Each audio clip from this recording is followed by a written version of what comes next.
أعوذ بالله من الشيطان الرجيم بسم الله الرحمن الرحيم السلام عليكم ورحمة الله وبركاته.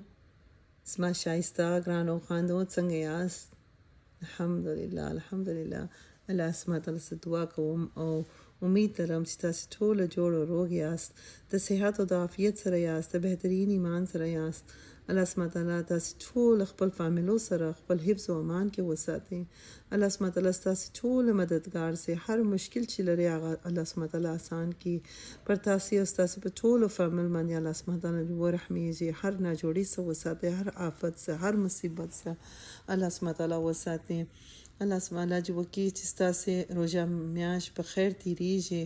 الله سبحانه تعالی چې تاسو روزه المنځونه تراویح د قران تلاوت دعاګانې زکات خیرات ټول د قبول کی. الله سبحانه تعالی امید کوم چې تاسو د قران په آیت باندې غور او فکر کوئ او په د آیت باندې عمل کول کوشش هم کوئ، ګناه څخه خپل ځان ساتي دا شایسته میاش کی او کوشش کوئ چې ډیر نیکیان وکړو. الله سبحانه تعالی راضي کو. الله جو وکي چې تاسو خپل ایمان عبادت اخلاق معاملات ګرد شایسته کول کوشش کوئ او تاسو ټول ډیر استغفار هم کوئ، ګناه څخه توبه کوئ او خپل اصلاح کول کوشش کوئ او خپل وخت ضایع نه کوئ، دا قیمتي ژوند ضایع نه کوئ، دا قیمتي میاشت دا شایسته برکتو میاشت ده. الله سبحانه تعالی موږ ته توفیق راکړي چې شایسته عبادت وکړو. الله سبحانه تعالی موږ ټول سره راضي سي. الله سبحانه تعالی زموږ عبادتونه قبول کړي. موږ ته ډیر شوق سره د زړه اخلاص سره هر عبادت وکړو، د زړه اخلاص توبه وکړو چې الله سبحانه تعالی موږ ټول بخشش وکړي، د ټول امت مسلمان بخشش وکړي. امید کوم چې ګرانو خواندو تاسو د سوره بقره آیتو باندې غور فکر هم کوئ، په دا آیتو باندې عمل کول کوشش هم کوئ. الله سبحانه تعالی ډیر احسان دي پر موږ ټول باندې چې الله سبحانه تعالی موږ ته هدایت راکړي ده چې موږ ټول ناس دي الحمدلله شوق سره د اخلاصي نیت سره او الله سبحانه تعالی د شایسته آیتونه زده کو، الله حکم اورو، لبیک وایو او هر امر باندې عمل وکړو. الله سبحانه تعالی زموږ ټول نیت او کوشش را قبول کړي او موږ ټول ته استقامت راکړي په د لار باندې، زموږ ته د لار آسان کړي، علم اخستل آسان کړي، اخلاص راکړي، استقامت راکړي. امين یا رب العالمین. او موږ ټول څه قبول کړي. امين يا رب العالمين. اللهم صل على سيدنا محمد وعلى آل محمد كما صليت على إبراهيم وعلى آل إبراهيم إنك حميد مجيد. اللهم بارك على محمد وعلى آل محمد كما باركت على إبراهيم وعلى آل إبراهيم إنك حميد مجيد. ربي اشرح لي صدري ويسر لي أمري واحلل عقدة من لساني يفقه قولي. ربي زدنا علما. اللهم فقهنا في الدين. اللهم إنا نسألك علما نافعا وعملا متقبلا ورزقا طيبا. اللهم انفعنا بما علمتنا وعلمنا ما ينفعنا وزدنا علما. سبحان الله وبحمده سبحان الله العظيم. سبحان الله وبحمده عدد خلقه ورضا نفسه وزنة عرشه ومداد كلماته. يا حي يا قيوم برحمتك استغيث لا اله الا انت سبحانك اني كنت من الظالمين. ډیر شایسته حدیث چې زه بیانوم د حدیث په بخاری کې دی. نبی صلی الله علیه وسلم فرمایلی دي چې الله سبحانه تعالی وایي چې هر کله چې زما بنده ما په یادې یعنی زما ذکر کوي او زما په ذکر کې د دوړ شوندان شوري نو هغه وخت زه د سره یم. سبحان الله. دا حدیث معنا دا دی ګرانو خواندو چې الله سبحانه وتعالی وایي چې زه د سره یم، یعنی الله سبحانه وتعالی دغه بنده حفاظت کوي او د هغه ساتنه کوي او د ګناه او نافرمانی څخه ساتي. سبحان الله. او دا شایسته میاش کې باید موږ څونه ډیر باید ذکر وکړو چې هر دیکا زموږ ژبه چې دا الله په ذکر کې باید موږ استعمال کو. سبحان الله. د الله سبحانه تعالی ذکر څونه ډیر فضیلت لري چې الله سبحانه تعالی خپل هغه بنده حفاظت کوي. نن موږ د الله حفاظت ته ډیر ضرورت لرو. دا فتنې په وخت کې موږ ډیر غواړو چې دا حفاظت وسی، نو موږ باید هر وخت هر دقیقه هر ثانیه د الله سبحانه تعالی ذکر وکړو. خاص د میاشت کې ذکر کول ډیر آسان عمل دی. قرآن خواندو بیا او داسو هم موږ ذکر کولای سو. د کور په کار کې چې اخته یو هغه وخت هم موږ ذکر کولای سو. او دا برکت میاشت کې موږ وخت ضایع باید ونه کو. هر دقیقه هر ثانیه د الله ذکر وکړو. الله سبحانه تعالی موږ ټول ته توفیق راکړي چې هر دقیقه موږ ژبه د الله په ذکر کې مصروف سي. یا الهي موږ ته شکر ادا کولو ته زړه راکړي چې ستا هر نعمت شکر وکاږو او قدر وکړو او ستا احسان ومنو. یا الهي موږ ټول ستا شکر گزار بندگان جوړ کړي. په هر حال کې موږ ستا شکر وکاږو. الله سبحانه تعالی موږ ته توفیق راکړي چې دا قیمتي ژوند ضایع نه کړو. یا الهي موږ ته توفیق راکړي چې موږ ستا نه فرمانی ونه کو، خپل ځان ګناه څخه وساتو، منافقت څخه وساتو، غیبت او درواغ کول څخه وساتو، تکبر او ریاکاری څخه وساتو، شرک کفر او بدعات څخه ځان وساتو. یا الله یا رحمان یا رحیم مجتدا قرآن په ذریعہ هدایت راکړي. د قرآن په ذریعہ زموږ خپل عمل شایسته کو، اخلاق شایسته کو، ژوند شایسته کو، آخرت شایسته کو. د قرآن د آیتو حق ادا کو، ستا حق ادا کو، ستا د بندگان حق ادا کو. موږ ټول گمراهی څخه وساتي، غفلت څخه موږ ټول وساتي، سستی څخه وساتي. د رسول صلی الله علیه وسلم په سنت او طریقه باندې موږ ټول عمل وکړو. یا الهي موږ ټول مؤمن او محسنه جوړ کې مفلحین کې شامل کې د نیک خلکو سات په دنیا او کې نصیب کې په آخرت کې د نیک خلکو سات سره راپورته کې. یا الهي موږ ټول ته حلال رزق نصیب کې، موږ په رزق کې برکتونه کې موږ ټول توفیق راکړي، هدایت راکړي. یا الهي چې صراط مستقیم باندې روان سو، موږ ټول روغ بشر راکړي چې په دا میاشت کې ښه عبادت وکړو، تا راضي کو، اخلاص سره روژې نیسو. یا الهي موږ ته توفیق راکړي چې لمونځونه ښایسته کو، نفل عبادتونه وکړو. یا الهي زموږ روژې تراویح عبادتونه دعاګانې خیراتونه قبول کړي. موږ ته توفیق راکړي چې د زړه اخلاص سره توبه وکړو، د دا برکت میاشت قدر وکړو، وخت ضایع نه کو، کوشش وکړو چې نیک کارونه وکړو، ګناه څخه ځان وساتو. یا الهي موږ ټول د حاسد او دشمنان څخه حفاظت وکړي، د بد نظر څخه موږ ټول وساتي، حسد څخه وساتي. یا الهي زموږ زړه څخه نفرت، بغض، حسد ایسته کړي او محبت په زړه کې ورواچي. یا الله سبحانه وتعالی موږ ټول بهترین مثالونه جوړ کړي، زموږ ظاهر او باطن د درواغ څخه وساتي. یا الهي زموږ په سوچ کې هم خیر واچي.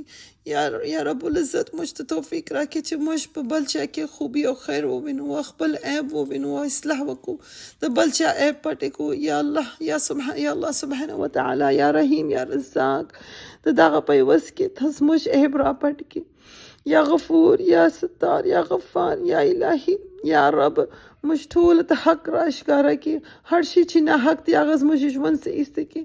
یا الهي زموږ نامه اعمال په راسته لاس کې راکړي، د پل صراط لار زموږ دپاره آسان کړي، د جهنم د اور څخه موږ ټول وساتي، ستا دیدار را نصیب کړي، د عرش سایه نصیب کړي، د حوض کوثر اوبه را نصیب کړي. یا الهي ستا نږدې په جنت کې موږ ټول ته کور را نصیب کړي.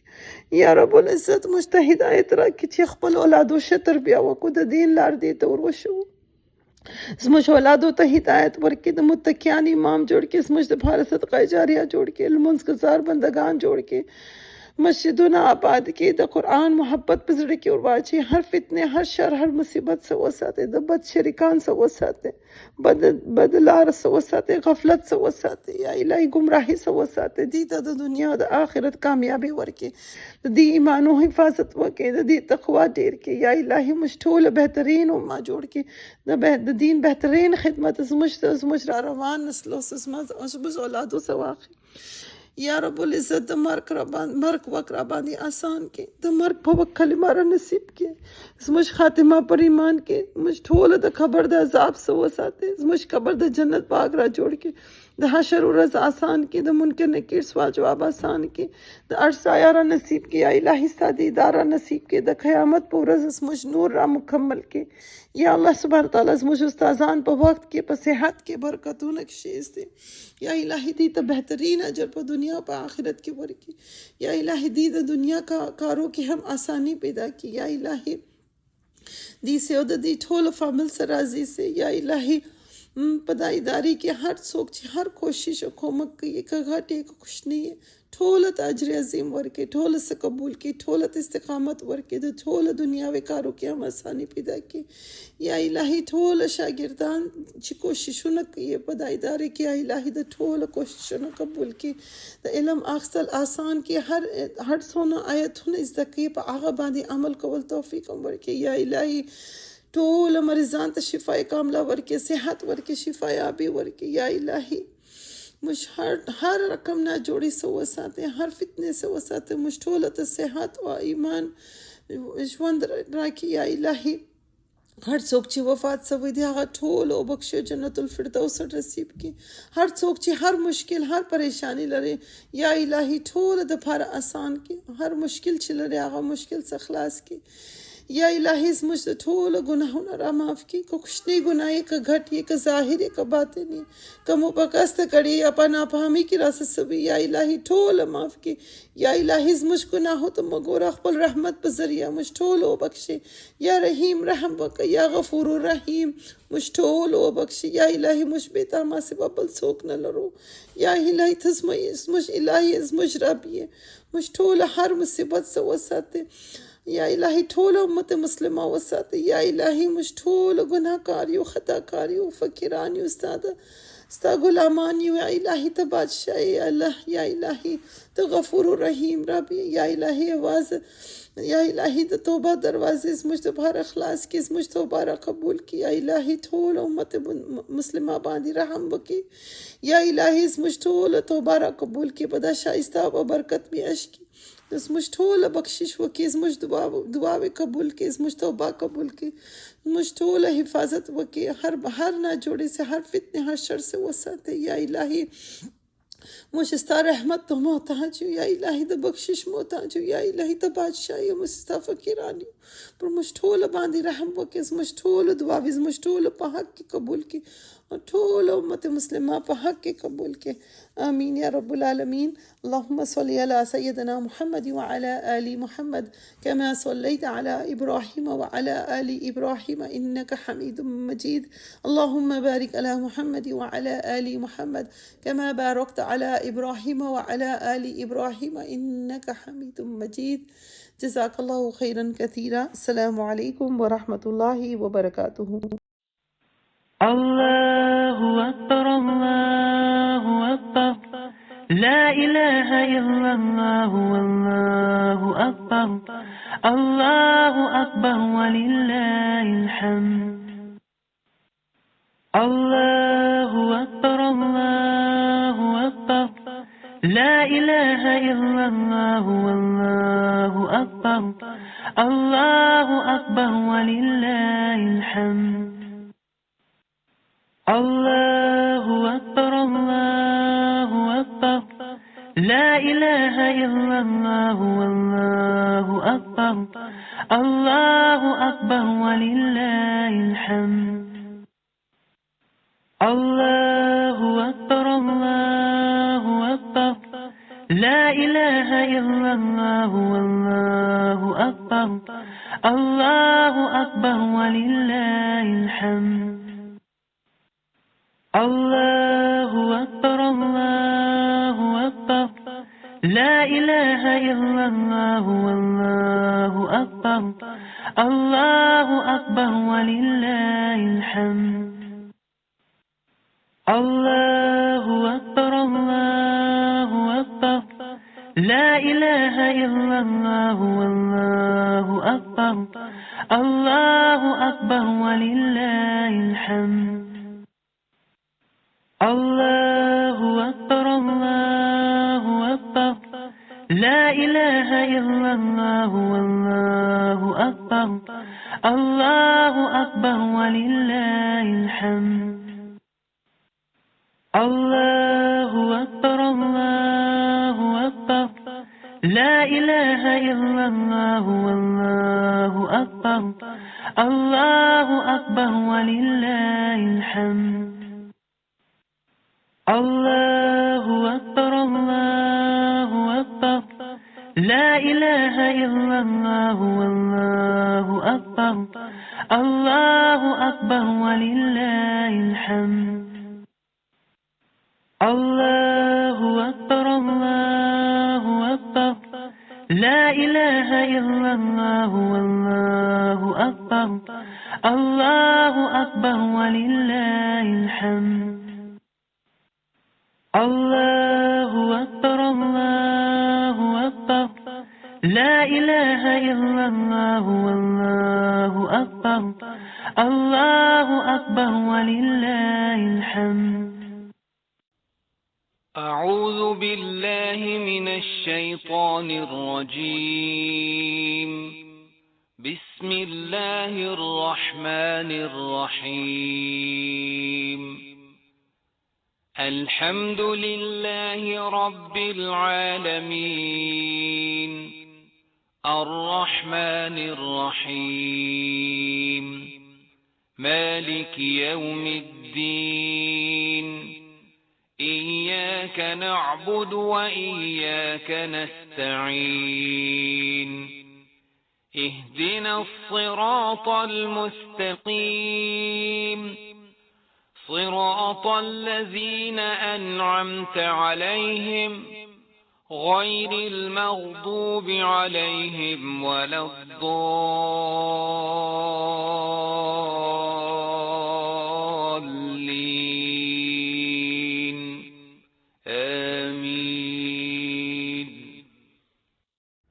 نحمده ونصلي على رسوله الكريم أما بعد فأعوذ بالله من الشيطان الرجيم بسم الله الرحمن الرحيم رب اشرح لي صدري ويسر لي أمري واحلل عقدة من لساني يفقه قولي ربي زدنا علما اللهم فقهنا في الدين اللهم إنا أسألك علما نافعا وعملا متقبلا ورزقا طيبا اللهم انفعنا بما علمتنا وعلمنا ما ينفعنا وزدنا علما آمين يا رب العالمين. نن به انشاء الله مونږ د سورة البقره آیتونه وایو او زمونږ آیتونه دي د آیه نمبر 45 نه واخله د آیه نمبر 51 پورې، یعنی د 45م آیت نه واخله د 51م آیت پورې. او اوس به مونږ لفظي ترجمه کوو. أعوذ بالله من الشيطان الرجيم بسم الله الرحمن الرحيم واستعينوا او مدد غواړئ بالصبر د صبر سره والصلاة او د منځ سره وإنها او بشک هغه لکبیرة البته ډیره درنه ده الا مگر علا په الخاشعين عجزی کول والو الذين هغوی چې يظنون یقین لري انهم بشک هغوی ملاقات کول والدی ربهم د خپل رب سره وانهم او بشک هغوی الیه هم هغو طرف ته راجعون واپس کېدو والدی. یا بنی اسرائیل ای بنی اسرائیل اذکروا یاد کړئ نعمتی نعمت سما التي هغه چې انعمت انعام کړی دی ما علیکم پتاسو باندې وانی او بشک ما فضلتکم فضیلت در کړی و ما تاسو له علی العالمین په ټولو جهانونو باندې. واتقوا او ویریږئ یوما د هغه ورځ نه لا تجزي چې نه به په کار راځي نفس یو کس عن نفس د بل کس شیئا هیڅ هم ولا او نه به یقبل قبلیږي منها د هغونه شفاعت شفاعت یعنی شفارس ولا او نه به یؤخذو اخستیشی منها د هغونه عدل سبدلا ولا او نه به هم هغوی ینصرون د هغوی سمدد کیږي. و اذ او چې کله نجیناکم خلاصې درکړو موږ تاسو له من آل فرعون د آل فرعون یسومونکم هغه به تکلیف درکوه تاسو له سوء د خراب یا بد العذابی عذاب یذبحون هغه به ذبح کول ابناءکم زامن ستاسو ویستحیون او هغه به ژوندی پرېښودې نساءکم ښځې ستاسو وفي ذالکم او پدې کې ستاسو د پاره بلاء آزمایش و من ربکم ستاسو د رب د طرفنا عظیم ډیر لوی و اذ او چې کله فرقنا اوشلومون یعنی سیر کړومون بكم ستاسو د پاره البحر سمندر فانجیناکم پس خلاصې در کړومون تاسو له واغرقنا او غرق کړومون آل فرعون لفرعون وانتم او تاسو تنظرون تاسو کتل و اذ او چې کله وعدنا وعدو کړومون موسی د موسی علیه السلام سره 40 د سلويختو لیلتن شپو ثم بیا اتخذتم جوړ کړو تاسو العجل سقي په بریکټ کې ولیکئ معبود من بعده پس د هغې نه وانتم او تاسو ظالمون ظالمان وی. الحمدلله د دې ځای پورې زموږ نننۍ ترجمه ده. واستعینوا بالصبر والصلاة او مدد غواړئ د صبر سره او مونځ سره. په تیر آیت کې راغلی وو چې تو بل ته خو نصیحت کوي او خپل ځان در نه هیر دی او که څوک وایي چې زما دپاره داسې کول ډیر ګران دي نو بیا مدد غواړئ د الله تعالی نه د صبر سره او مونځ سره. 2 ټولز الله تعالی مونږ ته وښیل چې د دې سره مدد غواړئ د الله تعالی نه. یعنی کو نیکي کول درته ګران کار ښکاري د خپل ځان لپاره ګران کار ښکاري بنده ته بل ته ویل خو آسان دي نو د الله تعالی نه مدد غواړئ او او هسې هم د الله تعالی نه مدد غواړئ د صبر سره او مونځ سره. صبر څه شی دی؟ خپل ځان قابو کول. خپل ځان کوم وخت قابو کول؟ زمونږ دا خیال وي چې د مرګ په وخت کې خپل ځان کنټرول کول پکار وي او هغه د صبر مقام وي. نه، صبر د هر مصیبت په وخت کې، د هرې پریشانۍ په وخت کې، د هر څه په وخت کې صبر ډیر ښه شی دی چې په هغه وخت کې بنده خپل ځان کنټرول کړي. خپل جذبات کنټرول کولو ته صبر وایي. شور پکړ، هاي وای واویلا کول، لکه خدای نه خواسته په بنده باندې څه د پریشانۍ اچانک خبر راشي او هغه واوري لکه اکسیډنټ او یا ورته د خپل بنده سو د پریشانۍ پته ولګي، چاته د خاوند یا د بچی خبر میلاو شي چې هغوی په څه غلط کار کړي نو هغه وخت بنده له سو کول پکار دي، هغه وخت هغه خپل ځان قابو کول پکار دي. نو صرف په مرګ په وخت کې نه صبر نه دی، په داسې ټولو حالاتو باندې صبر کول دي. یا ستاسو سو قیمتي شی مات شو، یا سو قیمتي سیټ ورک شو، یا ستاسو نه یا تاسو یعنی دا ټول مصیبتونه دي. نو په دې ټولو کې صبر کول، په دې کې خپل ځان کنټرول کول، یعنی داسې نه ده چې د انسان صبر تمام شي او ډېره غیمه شروع کړي، شور پکړ او کنځلې شروع کړي، جګړه شروع کړي، چاته بد رد ویل، داسې مه کوئ. ټیک ده. دغه شان یو بل قسم صبر هم دی. صرف په مصیبت باندې صبر کول نه دي، په ګناهونو باندې صبر کول هم دي. ٹھیک شو؟ او هغه څنګه چې بنده ځان د ګناه نه بچ ساتي او په هغه ګناه کې ارتاو نشي نو دا هم صبر دی. یعنی خپل ځان منع کول، سلف کنټرول. ستاسو زړه غواړي چې ګناه وکړي، داسې څیزونه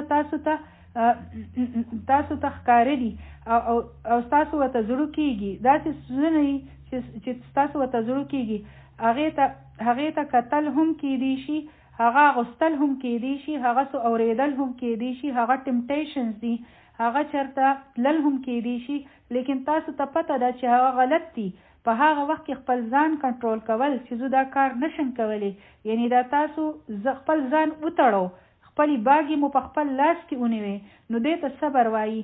او دریم قسم صبر هم دی او هغه دی د نیکۍ په کار باندې صبر کول، د نیکۍ په کار باندې په خپل ځان په استقامت سره ساتل، نو دا هم خپل ځان کنټرول کول دي. اصل خبره دا ده چې د ځان کنټرول کول دي. ستاسو زړه غواړي چې زه کلاس جاری وساتم، قرآن ووایم، لیکن دا کار راغی، ها کار راغی، هی اوس وکړم، زمانه خو کېږي نه، لیکن شوق مې ډېر دی. دلته د څه ضرورت دی؟ د صبر. د مونځ دپاره هم د صبر ضرورت دی چې زه به دا کوم. تاسو به داسې نه کوئ چې نن مې وکړو سبا له به یې پرېږدئ. د صبر ضرورت دی. ډېر خوب ورځي بندله او یا ډېر زیات ستړي یې، پاسېدې نشي. په دغه وخت کې خپل ځان کنټرول کول چې نه ماته مونځ له پاسېدل دي. ټیک شوه؟ دا صبر دی. دغه شان د نیکۍ په کولو باندې په نیکۍ کولو تاسو له څوک ډېر پیغورونه درکوي، څوک درته ملح وایي، څوک درته ایکسټریمیست وایي، څوک وایي چې دا درنه څه جوړ شوي دي. نو په دغه وخت کې په نیکۍ باندې کلک ودرېدلو ته صبر وایي چې هی زه ستړي شم، زما نه دا نه کېږي، یا سستي در باندې راغله. نو په دغه وخت کې صبر کول دې ته هم صبر وایي. ما تاسو ته د استقامت متعلق سویلی وو، ما تاسو ته د استعانت متعلق سویلی وو. استعانت دا نه دی چې تاسو سملی او وایي چې اوبه دې ما له خولې له راشي، ای الله زما مدد وکړه، ای الله زه تږي یم ما له اوبه راکړئ. دا نه دی استعانت. استعانت دا دی چې تاسو به کوشش کوئ او بیا به د الله تعالی نه مدد غواړئ. ټیک ده؟ نو تاسو څه افرټ وکړو، تاسو به په خپله صبر کوئ او تاسو به په خپله مونځ کوئ، نو بیا به الله تعالی ستاسو مدد کوي، بیا به الله تعالی هم تاسو ونیسي. نبی کریم صلی الله علیه وسلم فرمایلی دي چې څوک صبر کول غواړي نو الله تعالی هغه له صبر ورکړي. که تاسو د الله تعالی نه صبر غواړئ او صبر کوئ نو الله تعالی به هم ستاسو مدد کوي. لیکن که چېرې تاسو په خپله شکوې شکایتونه وکړئ او بیا وایئ چې اوس زه صبر کوم، نو دا صبر نه دی.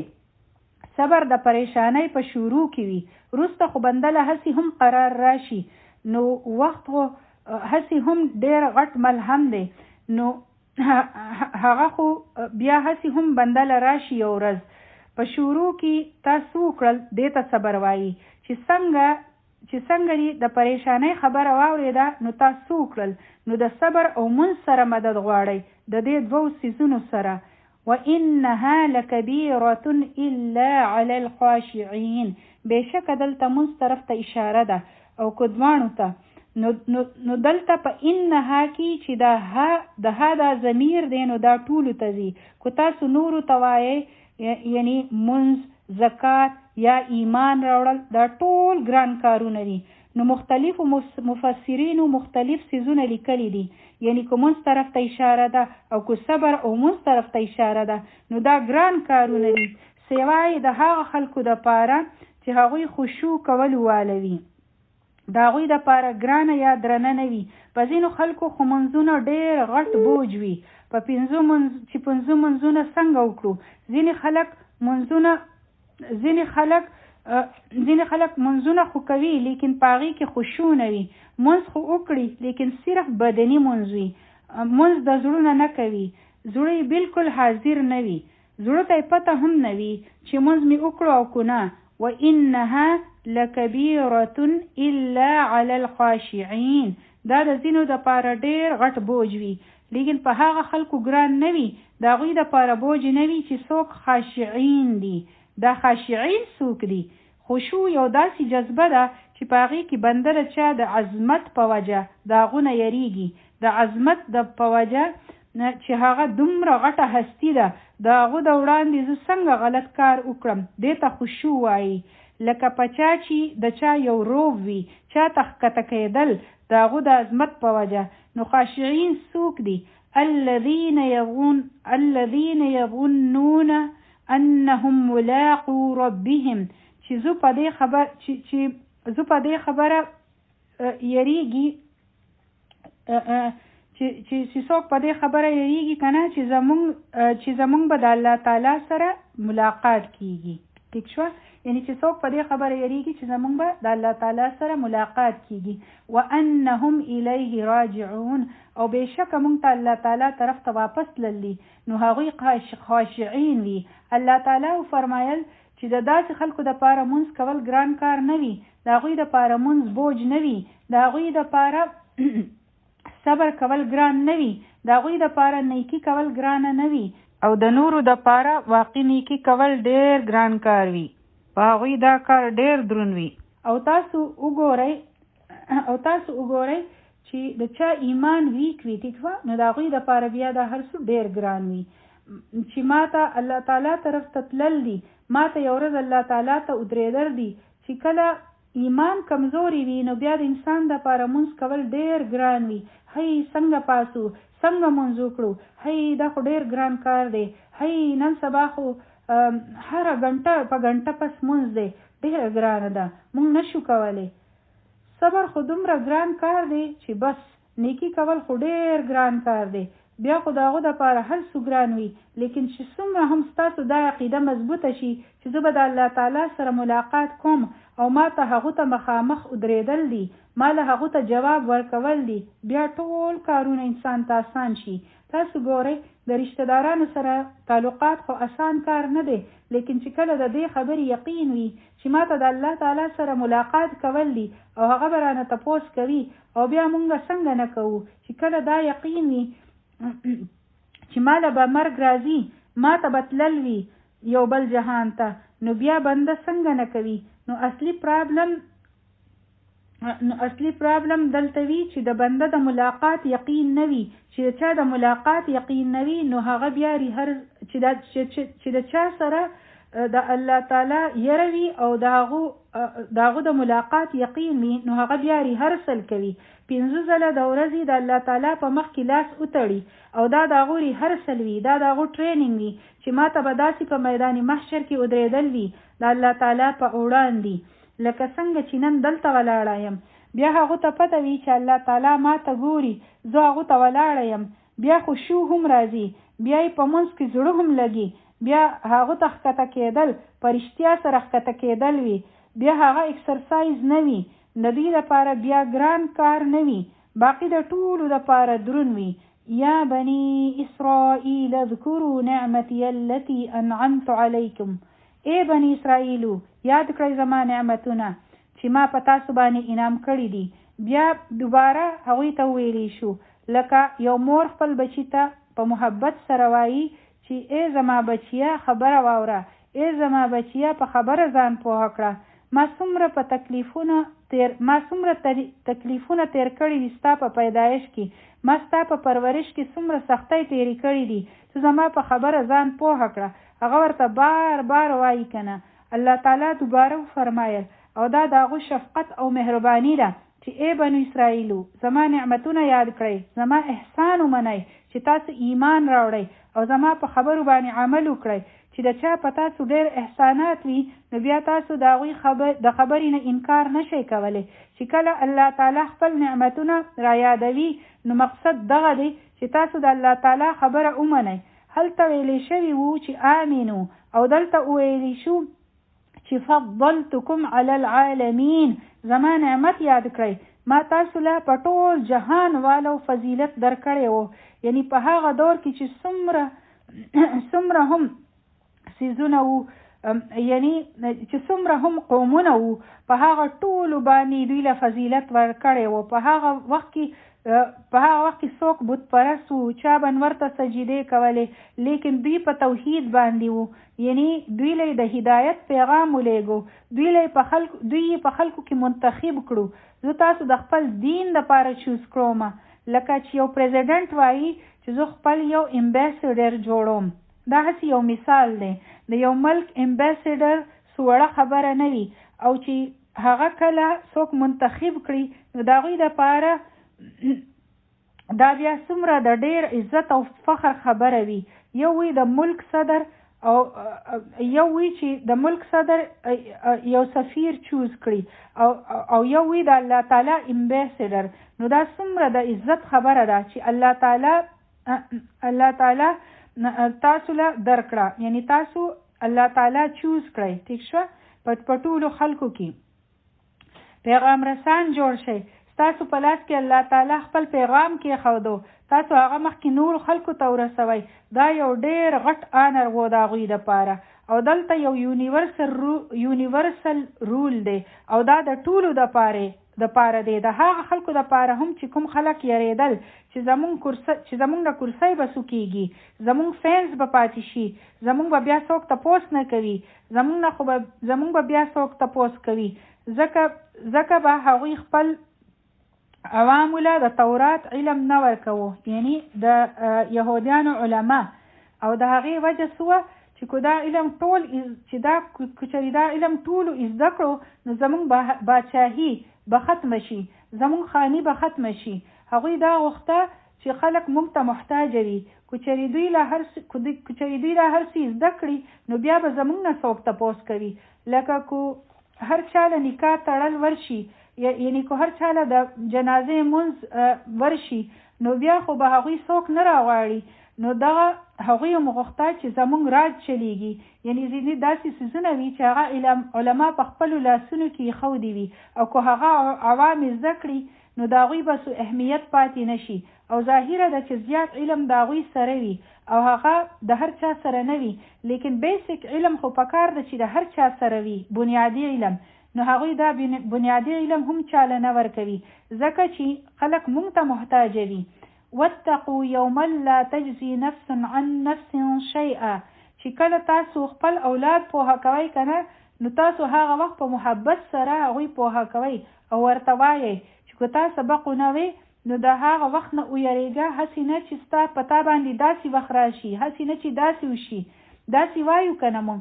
نو دلته کې هم هغوی ته ویلی شي چې ویریږئ د هغې ورځ نه چې په هغه ورځ به هیڅ څیز تاسو په کار را نشي، هیڅ بدله به نشي ورکولی یو نفس بل نفس له. ولا يقبل منها شفاعة، او نه به د چا شفاعت مطلب سفارش قبلیږي، نه به څوک چاله سو بدله ورکولی شي او نه به څوک د چا بل چا مدد کولی شي.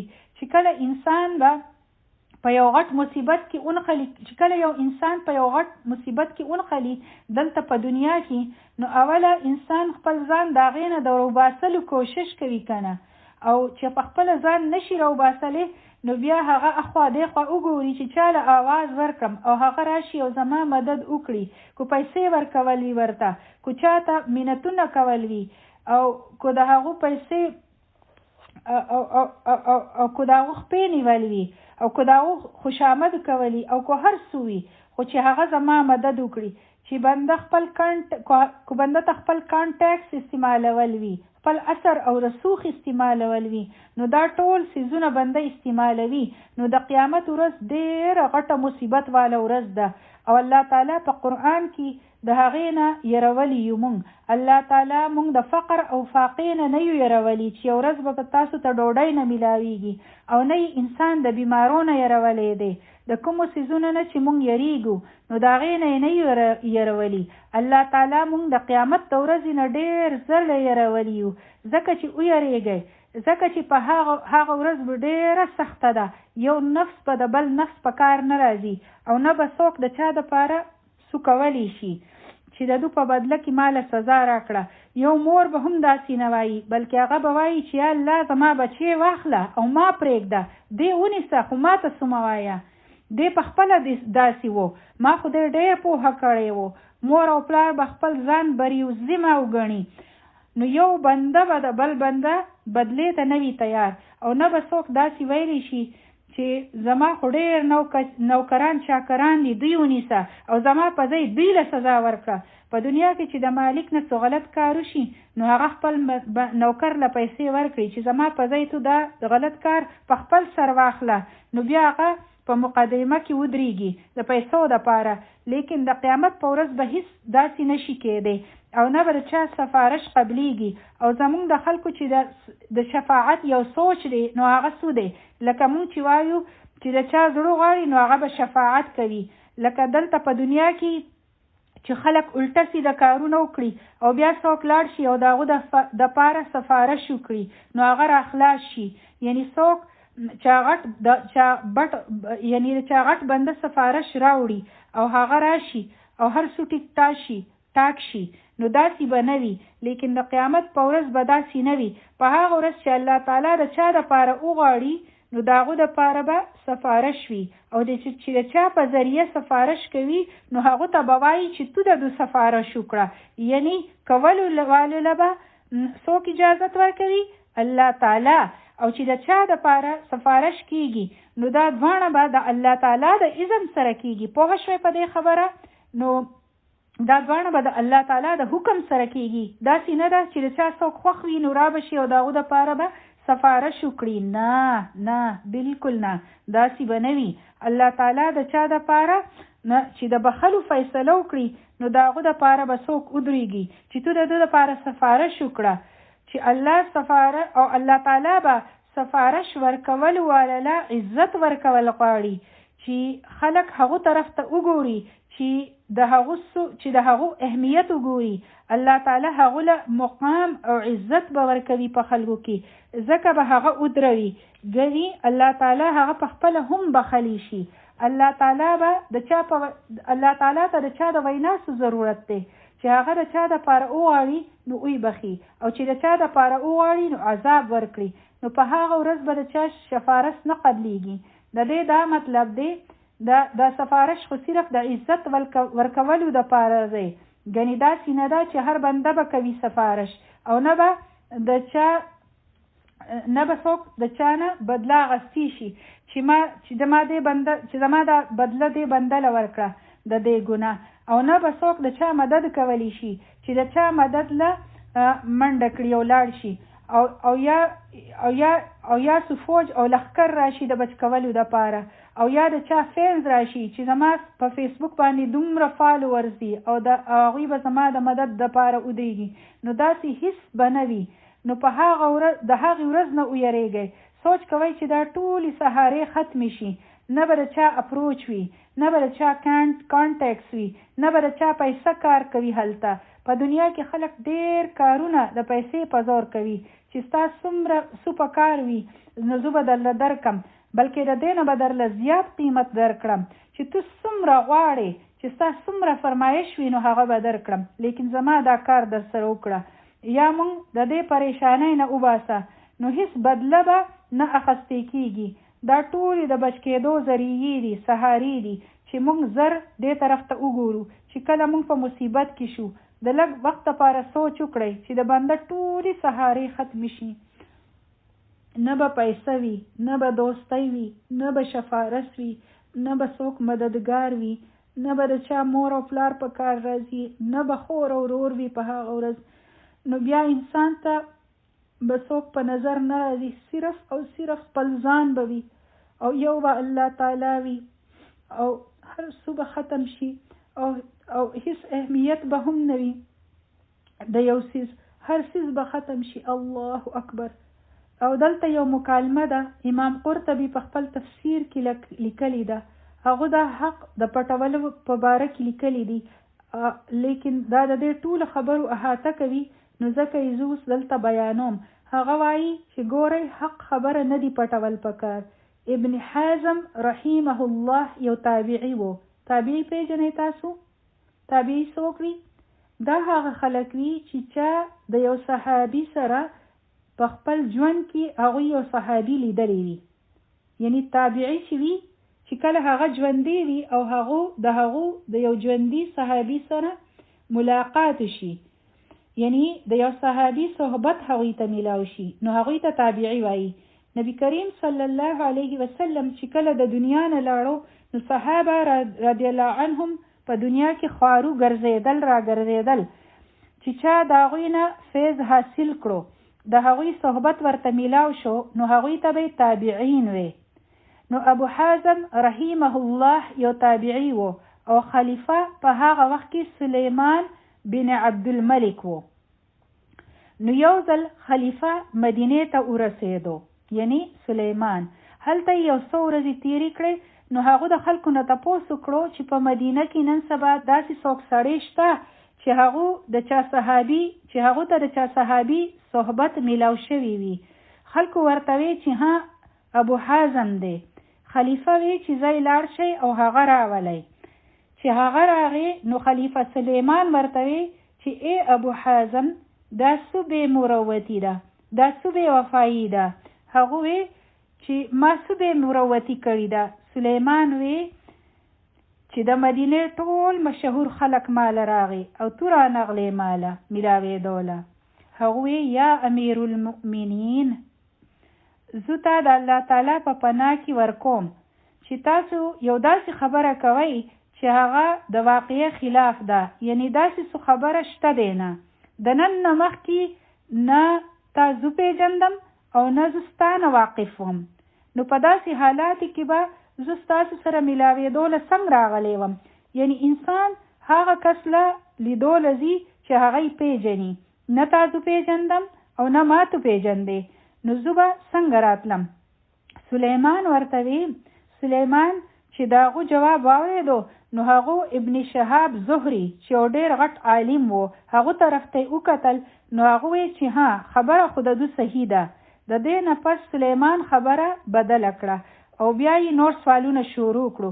هغه وی چې ای ابو حازم دا څنګه خبره ده چې موږ د مرګ یریږو او دا خبره ډیره زبردسته ده. دا مکالمه ډیره ښکلې ده ځکه چې د تابعینو دور هم ډیر ښکلی دور و ځکه چې نبی کریم صلی الله علیه وسلم فرمایلو چې زما زمانه بهترینه ده او بیا زمانه پس څوک راتلو والدي او چې بیا څوک د هغوی نه پس راتلو والدي. نو اوله د صحابه دور و او بیا د تابعین او بیا تبع تابعین. نو په تابعین کې هم ډیره د الله یره وه یعنی هغوی د تقوا په اعلی مقام وو. نو دا سوال زمونږ د ټولو په ذهن کې راځي چې مونږ د مرګ نه ولې یریږو. چې کله مونږ د مرګ خبرې واورو نو مونږ وایو چې د مرګ ذکر هم مکوئ دا منحوسه خبره مونږ ته مه کوئ. او ځینې خلک خو داسې د دې ذکر کولو نه یریږي چې هغوی خو اورېدل هم نه غواړي. نو هغو ترېنه تپوس وکړو چې مونږ د دې مرګ نه ولې یریږو. نو ابو حازم رحمه الله وفرمایل چې د هغې وجه دا ده چې تاسو خپل آخرت وران کړو او دنیا مو آباده کړې ده. نو د آبادۍ نه ویرانې ته تلل ستاسو نه دي خوښ. سبحان الله څومره زبردست جواب یې ورله ورکړو. سلیمان وی چې ها ستا خبره خو صحیح ده.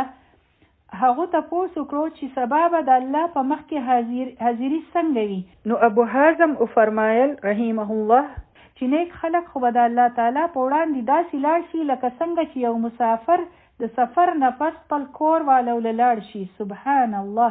او خراب عمل کول والا به داسې پیش شي لکه یو تښتېدلی غلام چې خلک راونیسي او خپل آقا لی په زور بوزي. اوس موږ له سوچ پکار دی چې په دې کې موږ کوم یو کس یو تښتېدلی غلام چې هغه د خپل آقا نه منډه وهي چې موږ هغو طرف ته تلل نه غواړو او که موږ د یو مسافر په شان یو لکه چې یو مسافر د سفر نه پس خپل کور والو طرف ته ځي هغه خوشحاله وي که نه په تلو باندې. سلیمان چې دا واورېدل نو په ژړا شو. هغه وایي چې کاش چې موږ ته پته وي چې الله تعالی موږ له مخکې څه ښودي دي. نو ابو حازم رحمه الله وایي چې خپل اعمال د الله په کتاب باندې پیش کړه او وګوره پته به درته ولګي. څومره ښکلې خبره یې وکړه. موږ ټول دا سوچ کوو چې کاش موږ ته د خپل انجام پته وي نو موږ به بې فکره شو. نو هیڅ مشکل کار نه دی. خپل اعمال د الله په کتاب باندې پیش کړه. د الله کتاب یو آیین دی. په هغې کې خپل عکس وګورئ چې تاسو ته پکې څه په نظر راځي. هم د دې په بیسس به الله تعالی فیصلې کوي. د دې نه به موږ ته پته ولګي چې موږ کوم ځای ولاړ یو. الله اکبر. سلیمان تپوس وکړو چې د الله د کوم آیات نه به پته چلیږي. ابن حازم رحمه الله وی چې د دې آیات نه چې نیک عمل کول والا به د جنت په نعمتونو کې وي او نافرمان ګناهګار به په دوزخ کې وي. د دې نه به تاسو ته پته ولګي چې تاسو به په دې کې په کوم یو کې. نو سلیمان وی چې د الله تعالی رحمت خو ډېر لوی دی. نو اکثر دغه شان انسان ځان له زړه خوشحالوي چې د الله تعالی رحمت ډېر لوی دی او هغه په بدکارو باندې هم حاوي دی. تو وی چې بدکار به دوزخ ته ځي او د الله تعالی رحمت خو په بدکارو باندې هم حاوي دی. نو اوی فرمایل چې الله تعالی په قرآن مجید کې فرمایلی دی چې ان رحمت الله قریب من المحسنین چې د الله تعالی رحمت نږدې چاته دی احسان کول والو ته او د نیک عمل کول والو د پاره په بدکارو باندې حاوی نه دی. د الله تعالی رحمت د نیکو خلکو د پاره نږدې دی. او په دې مکالمه کې یو بله خبره ده چې هغه تاسو ته د ویلو ده. سلیمان ترېنه تپوس وکړو چې په مسلمانانو کې کوم کس احمق دی یعنی بې وقوفه دی. ابو حازم فرمایل چې هغه سړی چې هغه د خپل رور په ظلم کولو کې مدد کوي او چې هغه او چې د هغو یعنی په غلطه خبره کې مرسته کوي چې هغه د بل چا د دنیا د جوړولو دپاره خپل دین خرڅ کړو، خپل آخرت خراب کړو. یعنی څومره بېوقوفه دی، د ټولو نه بېوقوفه دی چې هغه د چا دپاره یعنی دا د چا دوست کېدی شي، خپلې کېدی شي، هر څوک یې کېدی شي، د هغو په ګناه کولو کې مدد وکړو او هغو ته څه میلاو شو؟ د هغو د دنیا د جوړولو دپاره خپل آخرت خراب کړو، خپل دین یې خرڅ کړو. پوهه شوې په دې خبره؟ لکه که تاسو ته څوک د ګناه د کار ووایي نو تاسو وایئ چې کوزی ونه کړم نو هغه به رانه خفه شي، کوزو نظم نو ناراضه به شي. کار د ګناه دی او تا ته پته ده چې غلط دی او تی صرف په دې وجه کوي چې د هغو د ناراضه کېدو نه بچ شي، نو د هغو دنیا خو دې ښه کړه خو خپل آخرت دې خراب کړو. د دې نه پس سلیمان تپوس وکړو چې زموږ متعلق ستاسو خیال دی؟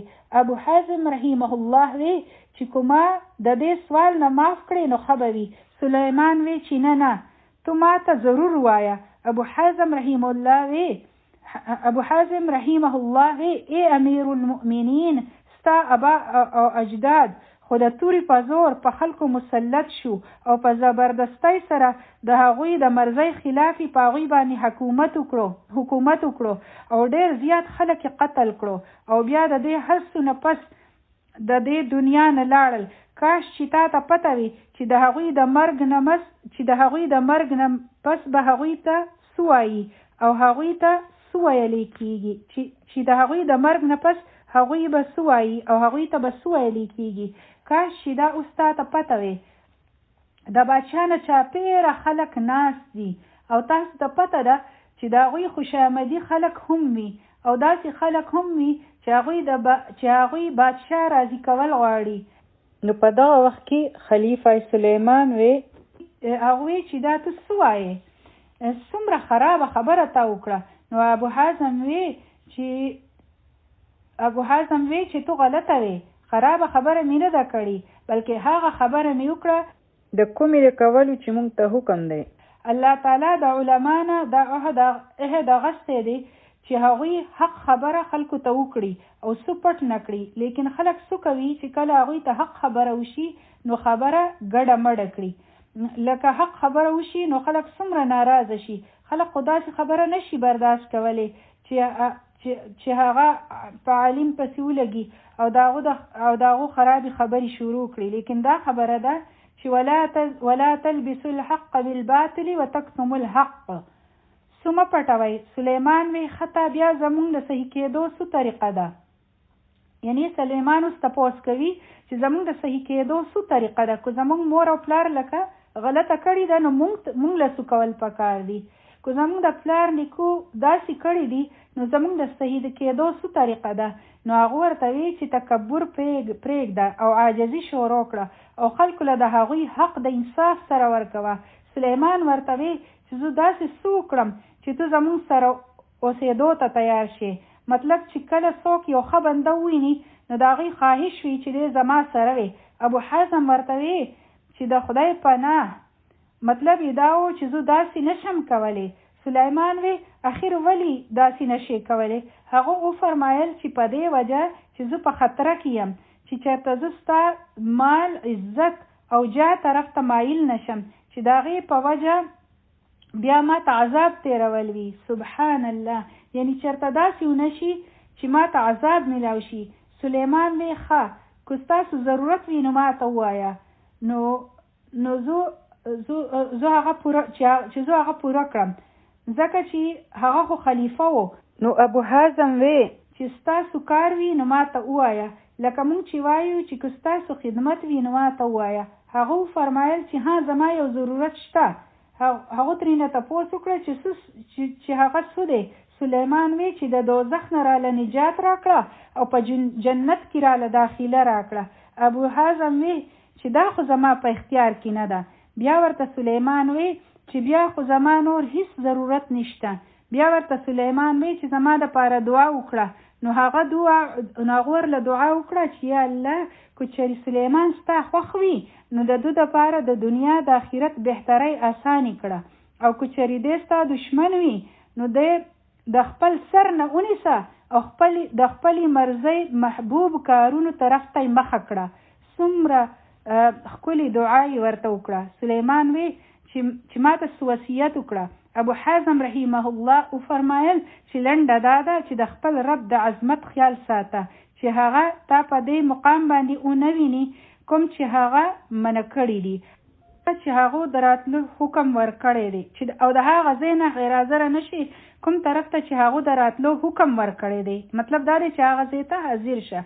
سلیمان چې کله د دې مجلس نه فارغ شو نو 100 دیناری ابو حازم لا په هدیه کې مطلب تحفې کې ولیږل او ابو حازم هغه د یو خط سره واپس کړو او په خط کې لیکلی وو چې کو دا 100 دیناره زما د خبرو په بدله کو دا 100 دیناره زما د خبرو بدلوي د کومې چې ما ستا سره کړي دي، یعنی دا کومې خبرې چې ما تا ته وکړې کو چېرې دا د دې معاوضه وي نو زما د پاره وینه او د خنزیر غوښه د دې نه بهتره ده، او که چېرې دا تا په دې وجه رالیږلي وي چې په بیت المال کې زما حق دی نو بیا دغه شان په زرګونو علما او د دین خدمت کول واله دي. که چېرې تا ټولو له هغه مره لیږلي وي څومره چې د مال رالیږلي دي نو بیا ټیک ده، بیا یې زه اخیستی شم. او که چېرې داسې نه وي نو بیا ما ته د دې هیڅ ضرورت نشته. سبحان الله. نو دا دی ولا تشترو بآیاتی ثمنا قلیلا، چې د الله تعالی آیاتونه په کم قیمت باندې مه خرڅوئ. نو ګورئ چې کله هم تاسو د چا د خوښې خبره کوئ نو بیا هغوی نذرانۍ هم رالیږي، کله تحفې او ډالۍ هم رالیږي. نو ابو حازم رحمه الله هغه هم قبول نه کړي چې نه د هدیې په طور هم زما نه دي پکار. کو چېرې تا ماله زما په خبرو باندې راکړي وي چې ما ستا سره ښې خبرې کړي دي نو زه د دې معاوضه نشم اخیستی، د دې بدله نشم اخیستی. په دې باندې بعض علما وایي چې دا درس او تدریس او تعلیم چې خلکو له ورکولی کېږي یا چاته څه خیالي کېږي د دین علم، مطلب د الله تعالی آیاتونه خلکو ته خیالي کېږي نو تاسو په دې باندې فیس نشئ اخیستی. په دې باندې فیس اخیستل جایز نه دي ځکه چې دا هم آیاتونه خرڅول دي. پخوا به داسې وو چې ټول علما له به د بیت المال نه پیسه راتله، د هغوی به وظیفه مقرر شوې وه او په هغې به د هغوی کورونه چلیدل، ګزاره به یې کېده. لیکن چې څنګه ورو په دنیا کې چینجز مطلب تبدیلی راغله، اوس د دې علما دپاره د خپل کور چلولو هیڅ ذریعه نشته. دوی خو ټوله ورځ خلکو ته سبق ښیي او په خپله هم زده کوي. اوس که دوی نورو ته سبق وایي ټول وخت او په خپله هم زده کوي نو بیا به هغوی د کوم ځای نه خوري او د هغوی خاندان والا به څنګه خوري، د هغوی به څه کېږي. نو بیا ځکه علما وایي چې ټیک ده دا جایز کېدی شي، لیکن بیا هم د دې دپاره خاص رقم نشي ایښودی کېدی چې ماله به دومره رقم راکوئ. نو ځکه به هله دا کار کوم تاسو ته به سبق خیم او که دومره نشئ راکولی نو بیا زه تاسو ته سبق نشم ښیلی، نو داسې تاسو نشئ کولی. بیا هم دغه شان کلاو پاتې کړئ چې څوک څومره ورکولی شئ نو ټیک ده.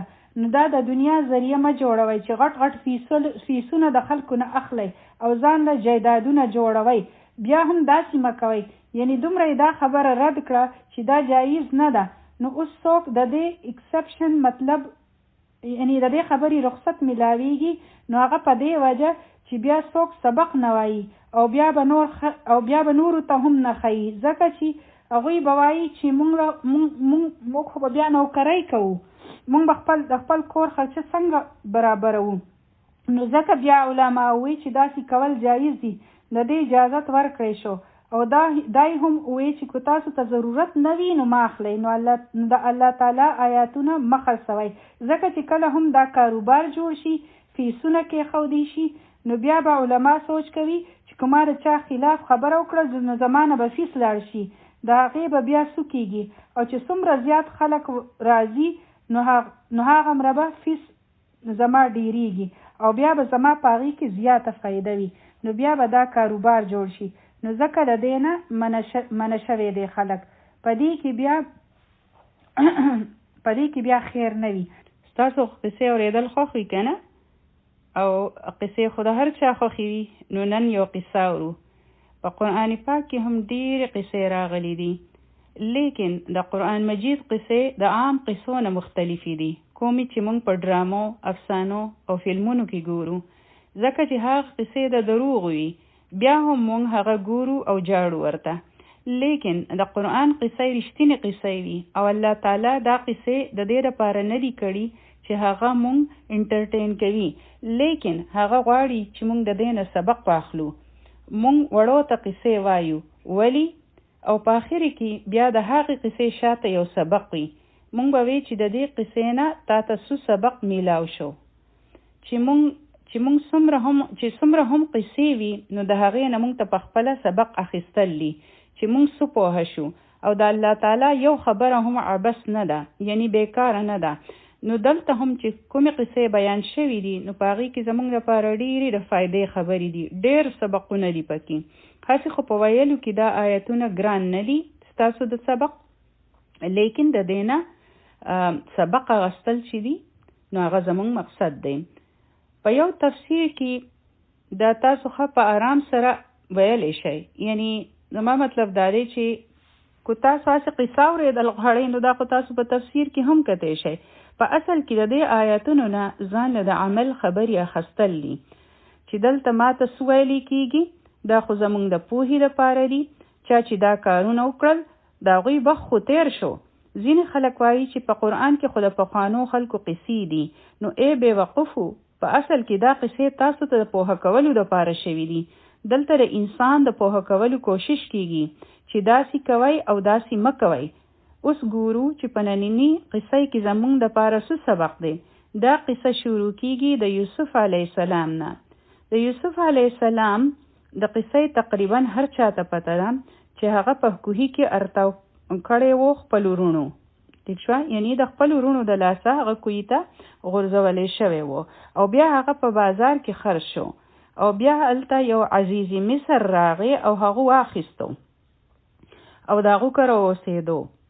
لنډه خبره دا ده چې بیا هغه جیل ته لاړو او بیا چې د جیل نه راووتو نو حکومت ورته میلاو شو، ځکه چې یو بادشاه خوب لیدلی و. یوسف علیه السلام د هغې تعبیر کړی و چې قحط به راځي او بیا یې هغوی ته د هغې طریقه هم ښیلې وه چې د قحط دپاره تاسو ته څنګه انتظام کول دي. او چې کله قحط راغی نو د هغې سره خواوشا ټولې علاقې متاثرې شوې، یعنی د هغې اثر په ټولو علاقو باندې پرېوتو. او یوسف علیه السلام په هغه وخت په مصر کې یو غټ منسټر و. هغه د خپل ملک انتظام په خپله کړی و او دا قصه به انشاءالله مونږ په ډیټیل سره په سورت یوسف کې وایو. او چا چې دا قصه ویلې وي نو هغوی ته ټوله پته ده چې یوسف علیه السلام څنګه ویزډم یعنی د حکمت سره د خپل ملک انتظام کړی و. نو د هغو په ملک د قحط دومره اثر نه و، ځکه چې هغه د هغې لپاره انتظام کړی و او د خواوشا د علاقو نه به خلک راتلو او د دوی نه به خوراک غوښتو او خپلې علاقو ته به رسوو. دغه شان د یوسف علیه السلام خاندان والا هم په فلسطین کې پاتې شوي وو. نو د دوی وروڼه راغلي وو د فلسطین نه مصر ته، ځکه چې یوسف علیه السلام خو په مصر کې و. او نن په نقشه باندې دا نمونه چې دي نو دا لږ بدل دي. ټیک شوه؟ نو دا دوی چې ونو دوی په هغه ورځو کې په فلسطینو کې وو، دا پلار او وروڼه او یوسف علیه السلام چې و نو دی په مصر کې و. او بیا یوسف علیه السلام هغوی د خپل ځان سره په مصر کې پاتې کړل. تاسو داسې سوچ وکړئ د لږ ساعت لپاره لکه چې مونږ یو د یو ملک، ټیک شوه، او اوسیږو په بل ملک کې. نو دغه شان هغوی هم اوریجنلی د مصر نه وو، بلکې هغوی د فلسطین نه راغلي وو او آباد شوي وو او د هغوی سټیټس په مصر کې د ایمیګرنټس وو، مطلب مهاجر وو. او چونکې یوسف علیه السلام ډېر غټ منسټر وو د هغو ملک او د هغو په هغه ملک کې او د هغو ډېر لوی نوم ولته، ځکه چې هغو د قحط لپاره ډېر ښه تدبیر کړی وو او قحط یې کنټرول کړی وو. نو د هغو چې کوم 11 وروڼه وو او پلار، نو هغوی ته د مصر سټیزنشپ میلاو شوی وو. دا قصه زه تاسو ته په آسان لفظونو کې په ننني ورځو په ټرمینالوژي کې بیانوم. او ما تاسو ته د بن اسرائیل متلق سویلی وو چې هغه د چا لقب وو، یعنی اسرائیل د چا لقب وو؟ د یعقوب علیه السلام. نو دا یعقوب علیه السلام 12 زامن وو. ټیک شو. په دې کې یو یوسف علیه السلام وو، بنیامین هم د خپل سکرور وو، او دا نور لسرونه چې ونه دا د بلی مور وو. نو دا ټول اوس په مصر کې اوسېدل. د هغه ځای اوسېدونکي وو. د دې ډېر ښه سټیټس وو، هر څه ورته میلاو شوي وو، ځکه چې دا یوسف علیه السلام خاندان والا وو، او د یوسف علیه السلام ډېر غټ احسان وو په مصر والو. دوی ښه په مزه او چرچه کې ژوند تېرېدو. ټیک شو. یعنی اوس دوی چې دی نو دوی د فلسطین نه راغلل او د خپل رور سره اوسېدل، نو د دوی ډېر زیات ښه حال ولته. د وخت تېرېدو سره سره د دې آبادي سیوا شوه، او بیا په مصر باندې د چا قبضه شوه؟ د فرعون. فرعون به په هغه ورځو کې د مصر باچا ته ویلی شو. دا صرف د یو سړي نوم نه و. نو د فرعون چې کوم قوم و نو هغې ته به قبطي وي. نو هر څو هغوی واخیستل. فراعنه یعنی فرعونان ډېر راغلي دي. مطلب دا یو سړی نه و، خو بلکې دا ټایټل و د چا؟ د مصر د بادشاه. فرعون به هغوی یادوو چې دا د خدای اوتار دی، الله دې معاف کړي. یعنی دې عقیدې داسې خرابي شوي وي لکه زمونږ په ملکونو کې چې پریزیډنټس وي یا پرایم منسټرز وي، نو دغه شان د مصر بادشاه ته به هم فرعون ویلی شو. اوس په زرګونو کلونه تیر شو، اوس دوی دلته آباد دي. نو دوی ته به مونږ بني اسرائیل وایو، ځکه چې دا د اسرائیل اولاد دی، د یعقوب علیه السلام. د یوسف علیه السلام چې کوم 11 ورونه وو او هغه پکې هم شامل دی، د هغوی انوسي، د هغوی کړوسي پیدا شو، نو د هغوی آبادي سیوا شوه. چې کله یو قوم ډیریږي، نو هغه ځای چې کوم مقامي خلک وي، نو د هغوی سره بیا فکر د دې خبرې وي چې هسې نه چې دوی دومره ډیر شي چې دوی په مونږ باندې غالب راشي. ټیک شو. او بیا دوی په مونږ باندې حکومت شروع کړي. نو هم دا وجه وه چې فرعون بیا د بني اسرائیلو بچي مړو کول شروع کړل. داسې کېږي که نه اکثر چې یو طرف ته د هغه ځای مقامي خلک وي او دویم طرف ته مهاجر وي. چې د بل ځای نه خلک راشي او هجرت کړي وي او راغلي وي، نو اکثر خلک دغه مهاجرو ته په بد نظر سره ګوري، یا خو د هغوی ژبه بدلوي یا یې رنګونه بدلوي. نو هغوی چېرته هم د مقامي خلکو سره نه مکس کېږي. نو اوس د هغوی هم د بني اسرائیلو متعلق دا سوچ و چې دا د بل ځای نه راغلی خلک دی او دلته دومره په ترقۍ دي، د دوی آبادي هم زیاتېږي. اوس ورو دوی ته جابونه، نوکرۍ او ښه بزنسونه هم میلاویږي. نو هغه مقامي خلکو سره یره پیدا شوه چې دوی به اوس زمونږ جابونه واخلي، زمونږ بزنسونه به واخلي. نو بیا هغوی د داسې خلکو سره ډسکریمنیشن یعنی تعصب شروع کړو.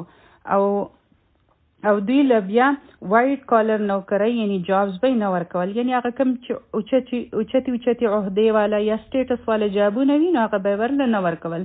نو دغه شان بني اسرائیل ته هم هغوی په ښکته باندې کتل شروع کړل، دوی غلامان کړل. اوس کو تاسو په روهینګا کې مسلمانانو ته وګورئ، هغوی څومره ښه اوسېدل.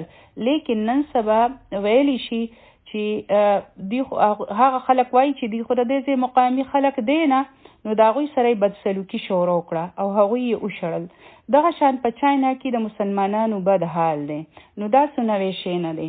دغه شان په ویډیوز کې سوالونه او جوابونه کېدل چې په هغې کې یو سړی و، هغه وایي چې په اسټرالیا کې د مسلمانانو تعداد دومره سیوا شو او هر ورځ سیوا کېږي، دوی بچي هم ډېر راوړي، او که په دې رفتار باندې دوی مطلب زیاتېږي، نو زه یریږم په دې خبره چې هسې نه چې دوی دلته شریعت نافظ کړي.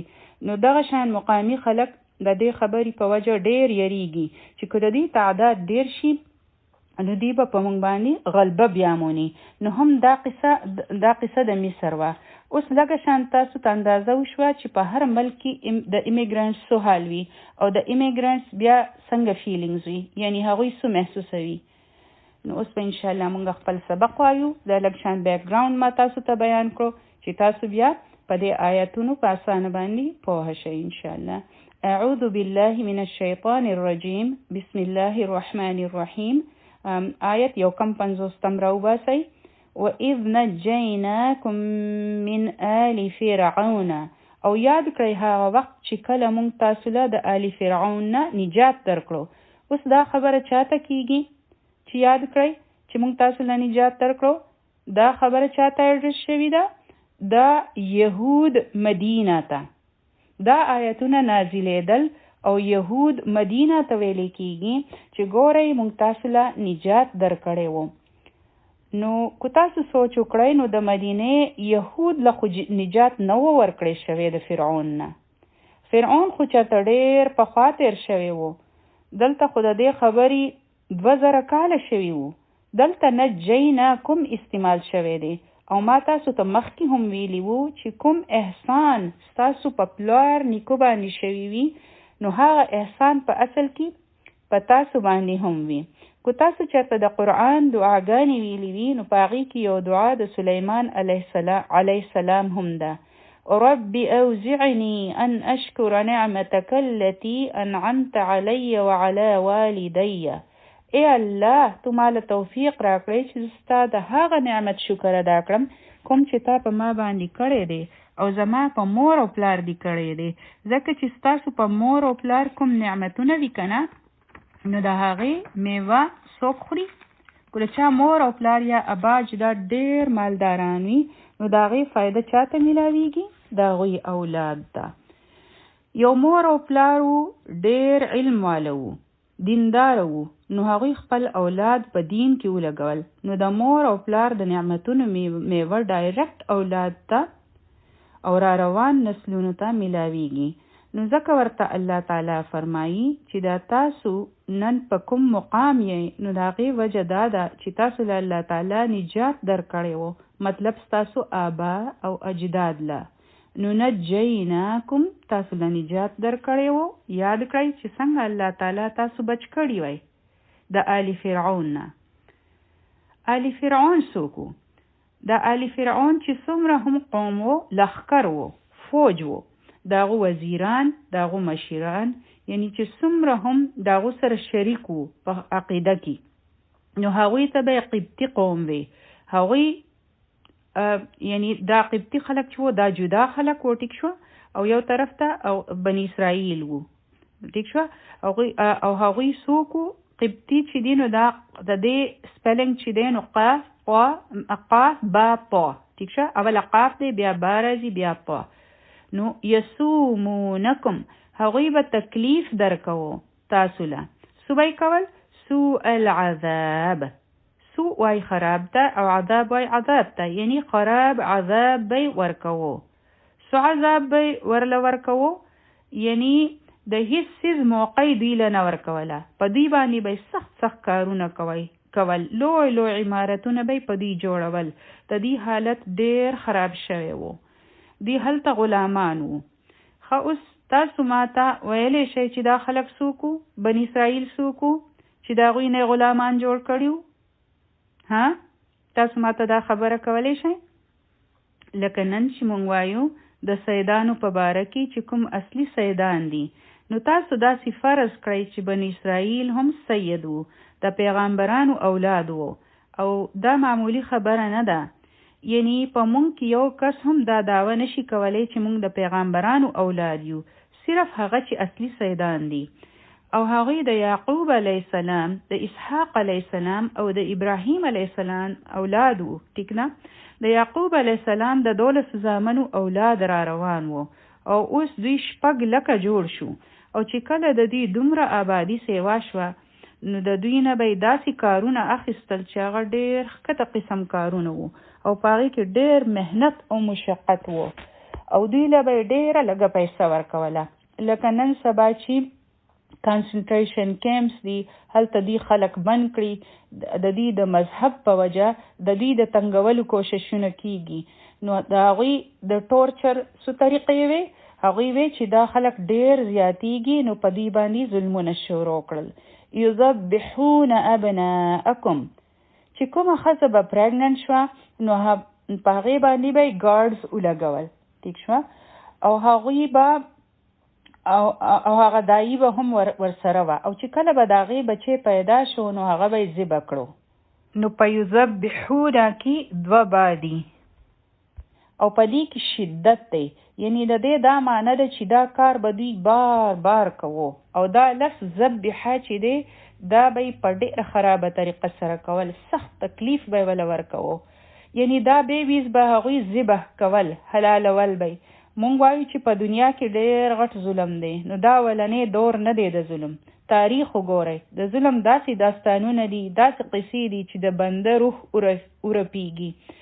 کو په یو معصوم بیبي باندې څه تکلیف وي، نو په هغه باندې د خلکو ډېر غټ ترس کیږي. که څوک یو معصوم وهي یا یې وغورځوي، نو بنده څومره خفه شي او تکلیف ورته میلاو شي.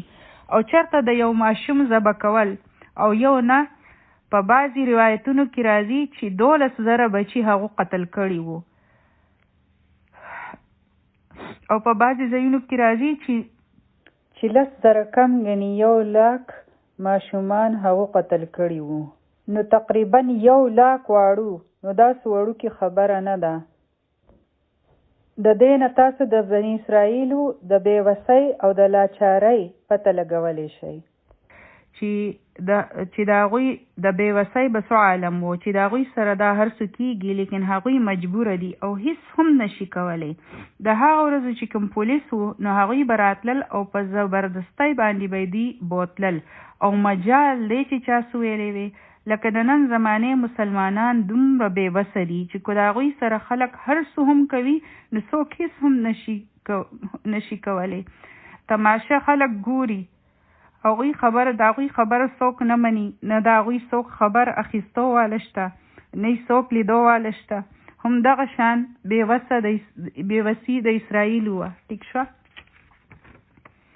وَيَسْتَحْيُونَ نِسَاءَكُمْ، اوس دلته په کار د چې راغلی وی چې وَيَسْتَحْيُونَ بَنَاتِكُمْ، چې ستاسو لوڼه به یې پرېښودې، لیکن دلته راغلی دي چې نساءکم، نساء یو بالغې ښځې ته وایي، یعنی که لوڼه یې پرېښودې نو دا خو به یو ښه خبره وه، لیکن دلته ویلی شوي دي چې وَيَسْتَحْيُونَ نِسَاءَکُمْ. نو داسې ولې راغلی دي؟ تاسو پوه شوئ په دې خبره؟ ځکه چې د زوی مؤنث لور وي که نه، لیکن راغلی دي چې نساءکم. تاسو په خپله هم سوچ کوئ چې کله د ښځې خبره راشي، نو د سړي لپاره ډېره د غیرت خبره وي، یعنی ښځې به یې ژوندی ساتلې چې دوی به زمونږ لونډۍ یعنی وینځې وي، د هغوی نه به یې خدمت اخیستو. او سوچ کوئ چې دا ښځې څوک دي چې دوی وینځي جوړې کړي دي. دا د پیغمبرانو اولاد دی، او څنګه د هغوی هیڅ عزت نشته، نه د هغوی سره اوسېدو حق دی، او نه د هغوی عزت محفوظه دی. 2 څیزونه وي که نه، مال خو شته دی نه د هغوی سره، صرف خپل ژوندونه دي او عزت دی ورسره. او عزت چې دی د دې د انسان سره ډېر فکر وي. نو نسل کشي یعنی دا بچي به 1 کال مړو کول او 1 کال به نه کول، بار به دا کار کوو. او د یو قوم د پاره د ټولو نه تکلیف والا خبره بله څه کېدی شي چې د هغوی ښځې په زبردستۍ سره خلک بوزي، او چې څه مرضي وي نو هغه ورسره کوي. هغوی خپلې وینځې جوړې کړې. د یو قوم دپاره دا څومره د غیرت خبره ده، لیکن بیا هم هغوی مجبوره وو، هیڅ یې نشو کولی. او د دې نه تاسو ته پته لګېدی شي چې د هغوی حالت څومره غورځېدلی وو، هغوی څومره ښکته شوي وو، د کوم ځای نه هغوی شروع کړې وه او کوم ځای ته ورسېدل. او نبی کریم صلی الله علیه وسلم فرمایلی وو چې په تاسو کې به هم هغه ټول حالات راځي چې په نورو قومونو باندې تیر شوي دي. تاسو ګورئ، ښځې لوټ کېږي، بچي مړو کېږي، او د هغوی سره څومره ظلمونه کېږي، کانسنټریشن کیمپس جوړ شوي دي، لیکن مسلمانان دي چې خاموش ناست دي، بالکل خاموش دي، تماشه کوي. وفي ذلكم بلاء من ربكم عظيم، پدې کې ستاسو د پاره د رب د طرف نه ډېر غټ آزمایش وو. ظاهره ده چې ډېر غټ امتحان وو. نو ولی وو؟ دا بني اسرائیلی په هوش کې راوستل، یعنی الله تعالی د څه دپاره چوز کړي وی، تاسو د پیغمبرانو اولاد وی، تاسو ته څه کول وو؟ هغه ابراهیم علیه السلام چې ټول بوتان مات کړي وو، هغوی څومره قربانۍ ورکړي وې، او تاسو کوم خوا ورسېدئ؟ تاسو اولاد د چا یې؟ د اسحاق علیه السلام، د یعقوب علیه السلام، او تاسو په څه حال شوئ؟ دا څومره غټ آزمایش و. او مفسرین دا هم وایي چې دا هم آزمایش کیدی شي چې نجیناکم، دا موږ چې تاسو له نجات درکړو، نو په دې کې ډېر غټ آزمایش دی. نو ولی په ښه څیزونو کې هم چېرته آزمایش وي، مونږ وایو چې نه مونږ خو صرف خرابو څیزونو ته آزمایش وایو، حالانکه په ښه څیزونو کې هم ټیسټ وي. ٹھیک شو؟ یعنی یو نعمت چې انسان ته میلاو شي نو د هغې په وجه هم انسان آزمایش کیږي. ٹھیک شو؟ الله تعالی فرمایلی په قرآن کې چې بلا یعنی په حسنات کې هم وي او په سیئات کې هم وي. حسنات پیژنئ که نه، یعنی ښه کارونه او سیئات چې دي نو دا بد کارونه وي. نو داسې نه ده چې په نجات کې هم ټیسټ دی. ٹھیک شو؟ یعنی هغې له الله تعالی نجات ورکړو، لیکن دا هم یو ټیسټ و، آزمایش و چې پته ولګي چې انسان څه کوي، په هغو کې څومره عاجزي ده، چېرته بل ته خو په کم نظر نه ګوري. نو نعمت هم آزمایش وي، لیکن انسان ته چې کله نعمت میلاو شي نو هغه په دې خبره نه پوهیږي چې دا زما ټیسټ دی، او دا د الله تعالی غټ کرم و چې هغوی ته نجات میلاو شو. تاسو لږ شان سوچ وکړئ د مسلمانانو په باره کې چې د هغوی سره څه چلونه کیږي، لکه د کشمیر مسلمانان واخلئ، فلسطین والا واخلئ، روهینګا والا مسلمانان واخلئ، د هغوی متعلق سوچ وکړئ او بیا دا سوچ وکړئ چې هغوی هم د دغه ټورچر نه تیریدل او کلونه تیر شو نو الله تعالی فرمایل چې مونږ نجات ورکړو. او بلا مطلب آزمایش د چا د طرف نه وي؟ میر ربکم، ستاسو د رب د طرف نه. ټیسټ ولې د بنده نه اغستی کیږي؟ د انسان آزمایش دپاره، د هغو د پروموټ کولو دپاره، یعنی هغو له د ترقۍ ورکولو دپاره، نو هم دا د ټیسټ مقصد وي. د هغې مطلب دا نه وي چې بندیان فیل شي او خلک ترېنه مزه واخلي.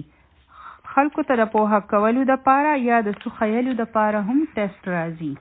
د سیسیز د تیارولو دپاره ټیسټ اخیستې کیږي.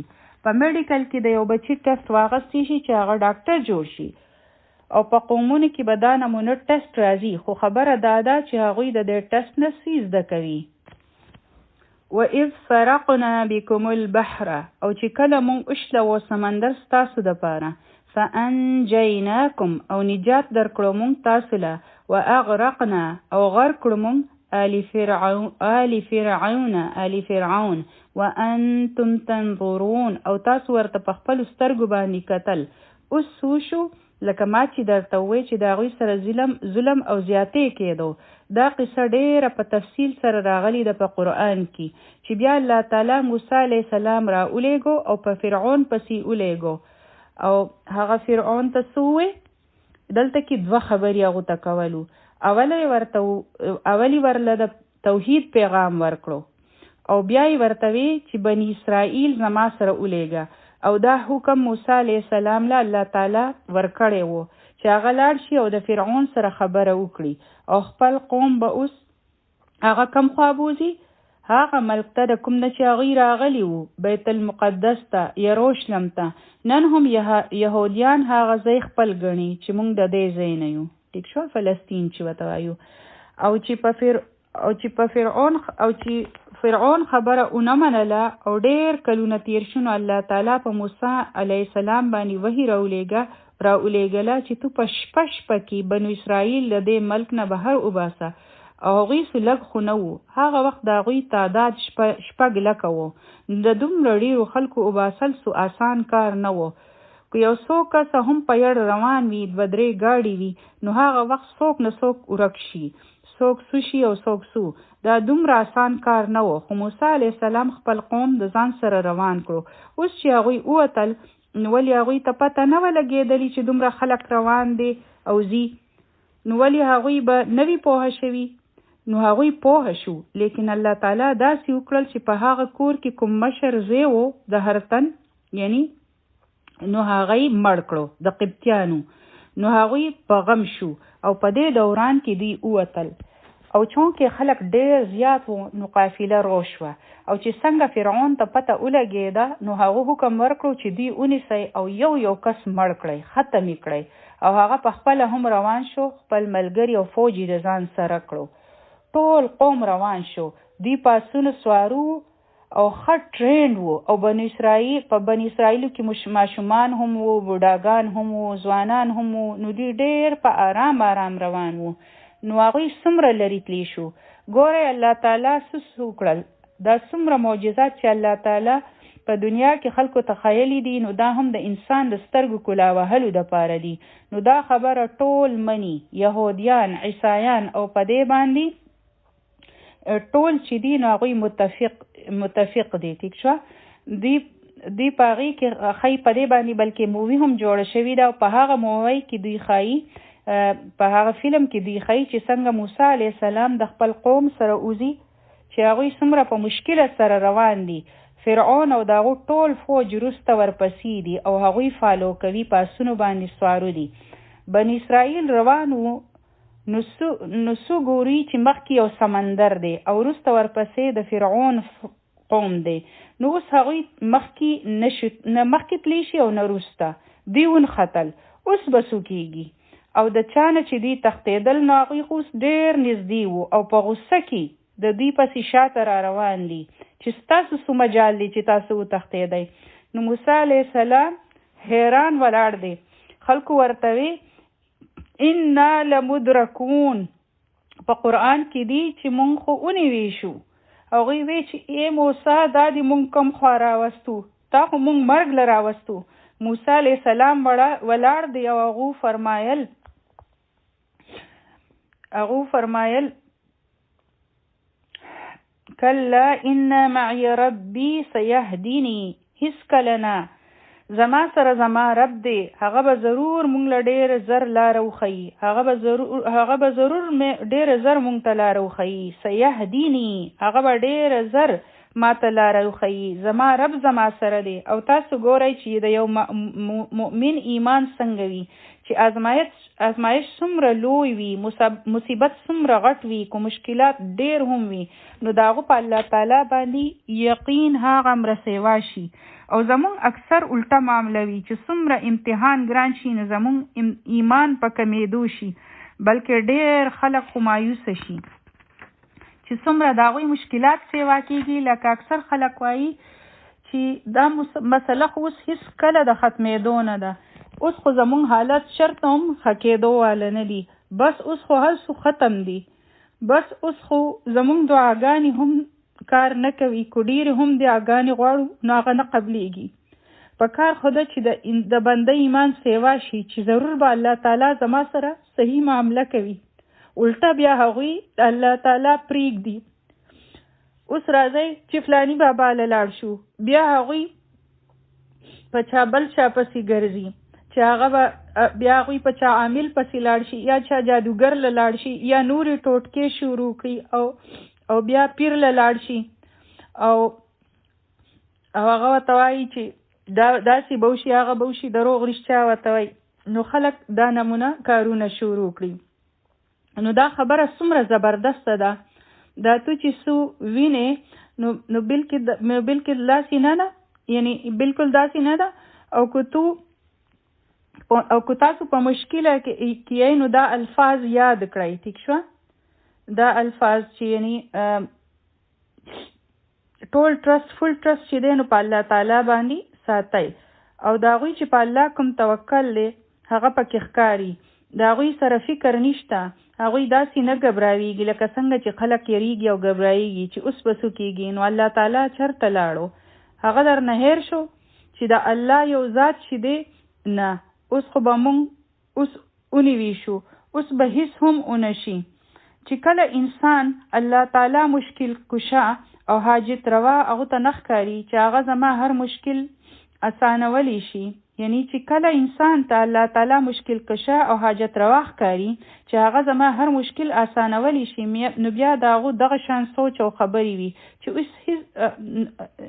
چې اوس به هغه زما مدد وکړي. لکه څنګه چې لیکن دلته کې چې وو نو د موسی علیه السلام کلک یقین وو. ټیک شوه؟ دلته کې د موسی علیه السلام کلک یقین وو. نو دغه شان مونږ له په هر وخت کې په الله تعالی باندې یقین کول دی، او الله تعالی دې مونږ له داسې یقین راکړي. بیا څه شو؟ الله تعالی موسی علیه السلام طرف ته وحی وکړه چې ای موسی خپله عصا ووهه. عصا پیژنئ؟ لاټۍ ته وایي. ولې د عصا سره هم څه کېږي؟ عصا خو یو لاټۍ ده، لیکن الله تعالی څه حکم ورکړو چې خپله لاټۍ ووهه. موسی علیه السلام دا تپوس نه کړو چې یا الله د عصا سره به څه وشي. هغه وخت هغه وخت ډېر غټ پینیک و، افراط تفریح وه، یعنی هر طرف ته څوک یو طرف ته شو، څوک بل طرف ته، ځکه چې دواړه طرف ته نښتې وو چې اوس په مخ کې څه کېږي. هغه هېڅ تپوس ونه کړو، هغه عصا ووهله او سمندر داسې وشلېدو چې داسې ښکارېدو لکه چې دواړه طرف ته د اوبو غرونه جوړ شو او په لاره کې او په سمندر کې ورته لاره جوړه شوه. الله تعالی هواګانې وچلولې او هغه لاره هم وچه شوه او هغوی پرې ښه په آرام سره پورې وتل. ګنې په داسې ځمکه باندې بنده نشي ګرځېدی، هغه خو خویونه وي. داسې ځمکه چې ته چا لیدلې ده، ټیک شوه، نو داسې نه چېرته په ځمکه چا لیدلې دي او نه به وشي. او تاسو سوچ وکړئ چې د عصا سره هم داسې کېدی شي. اوس کو مونږ یو ځل نه لاک ځله عصا ووهو نو ولې سمندر به وشلېږي؟ نه. نو بیا هغه څه وشو؟ ځکه چې الله تعالی یو کار کوي نو هغه بیا ورله سبب هم جوړ کړي، نو هغه هم بیا کار کوي، یعنی عصا هم بیا کار کوي. هغه د یو ذرې نه هم کار اغستی شي، هغه د یو لاټۍ نه هم کار اغستی شي. قدرت خو د الله دی. په عصا کې خو هیڅ طاقت نشته، په لاټۍ کې هیڅ قوت نشته، هر څه د الله تعالی په حکم سره کیږي. نو یقین په عصا نه، یقین په سبب نه، یقین په الله تعالی په کار دی. د دې نه موږ ته سبق میلاو شو. نو اولنې سبق دا چې الله تعالی وفرمایل چې لاټۍ ووهه. نو د لاټۍ د وهلو نه مخکې الله تعالی دا ویلی شو چې موسی ته دعا وکړه، یا د دعا هم ضرورت نشته. الله تعالی هسې هم په سمندر کې لاره جوړولی شوه. په دې ویلو کې څه حکمت دی او زموږ دپاره پکې د عمل څه خبره ده؟ دلته الله تعالی دا خیل چې اسباب تاسو استعمالولی شئ، الله تعالی به مو مدد کوي، لیکن دا یاد ساتئ چې دا سبب چې دی چې په هغې کې هیڅ قدرت نشته، هر څه الله تعالی کوي. تاسو علاج کوئ. استغفر الله. ځینو خلکو ته ډاکټر مسیحه ښکاري او وایي چې ډاکټران خو په ځمکه د الله تعالی اوتار وي. نو ګورئ دا هیڅ هم د ډاکټر په لاس کې نه دي. تاسو ځئ علاج کوئ، لیکن شفا څوک ورکوي؟ شفا ورکول والا الله تعالی دی. تاسو د هر کار دپاره لاس پغ خوځوئ، منډه ترړه وهئ. د دې لاس پو خوځولو مطلب دا هرګز د دې نه مه اخلئ چې زه په فلاني پسې لاړم نو ځکه زما کار شو، دا کار فلانې کولی شي. نه، هر څه چې دي هر څه الله تعالی کوي. نو دا یقین زموږ سره نه وي، یا خو مونږ بالکل بې لاسو او بې خپو ناست یو چې بس الله تعالی به هر څه کوي، مونږ خو نه شو کولی، او چې د هغو کله مرضي وي نو وبه شي او زه به هیڅ هم نه کوم. ټیک شوه. او دویم قسم اکسټریم خلک چې وي نو د هغوی ټوله بروسه او ټول یقین په اسباب باندې وي. بس فلاني ته مې ووایي او د هغو سره زما ډېر ښه تعلق دی او هغه به دا کار اوس وکړي، او زما د فلاني وزیر سره خبره شوې ده نو دا کار به اوس وشي، فلاني وکیل تللی وم، فلاني ډاکټر علاج کوي، نو بیا زموږ ټول یقین چې دی په هغوی باندې وي. نو دا دواړه اکسټریمز دي. په دواړو پسې نه دي تلل پکار، په دواړو پسې نه دي تلل پکار. سبب اختیاروئ. د هغه کار دپاره تدبیر او پلانینګ ضرور کوئ، او په دې وجه چې ای الله چې دا ستا حکم دی چې سبب اختیار کړه، لیکن ای الله دا کار به کېږي ستا په اذن، ستا په مرضۍ او ستا په حکم. زه دوایي خورم، لیکن ای الله په دې دوایي کې زما دپاره شفا تو اچوې. شفا اصلي دا لفظ چې دی که نه، دلته کې شفا ویل پکار دي. شفا چې دی دا غلط لفظ دی. ټیک ده. نو همیشه چې دا لفظ استعمالوئ نو دې ته شفا وایئ. لیکن ای الله په دې دوایي کې زما دپاره شفا تو اچوې. هم هغه دوایي تو خوري او هم هغه دوایي وي چې بل کسي خوري، یو ته شفا میلاو شي او بل ته نه. د دې مطلب دی چې کمال په دوایي کې نه دی، ګنې شفا خو بیا هر کس ته میلاوې دی شوه.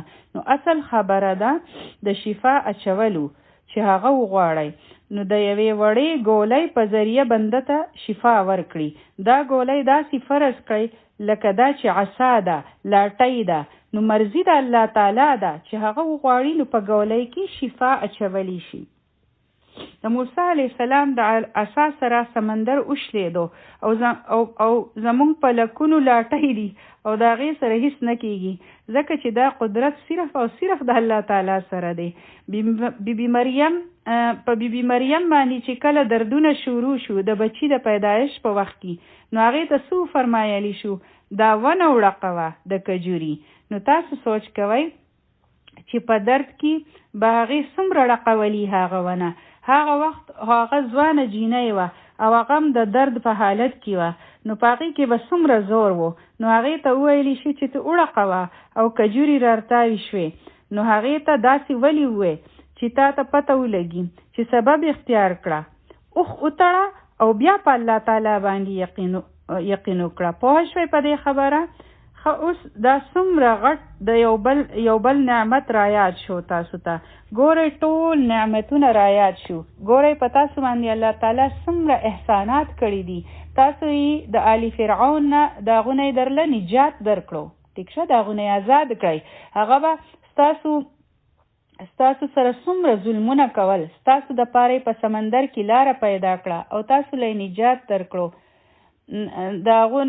داغو نه ستاسو بچی بچ کړل او صرف نجات یې در نه کړو او یو بل نعمت یې در باندې هم وکړو، ټیک شوه.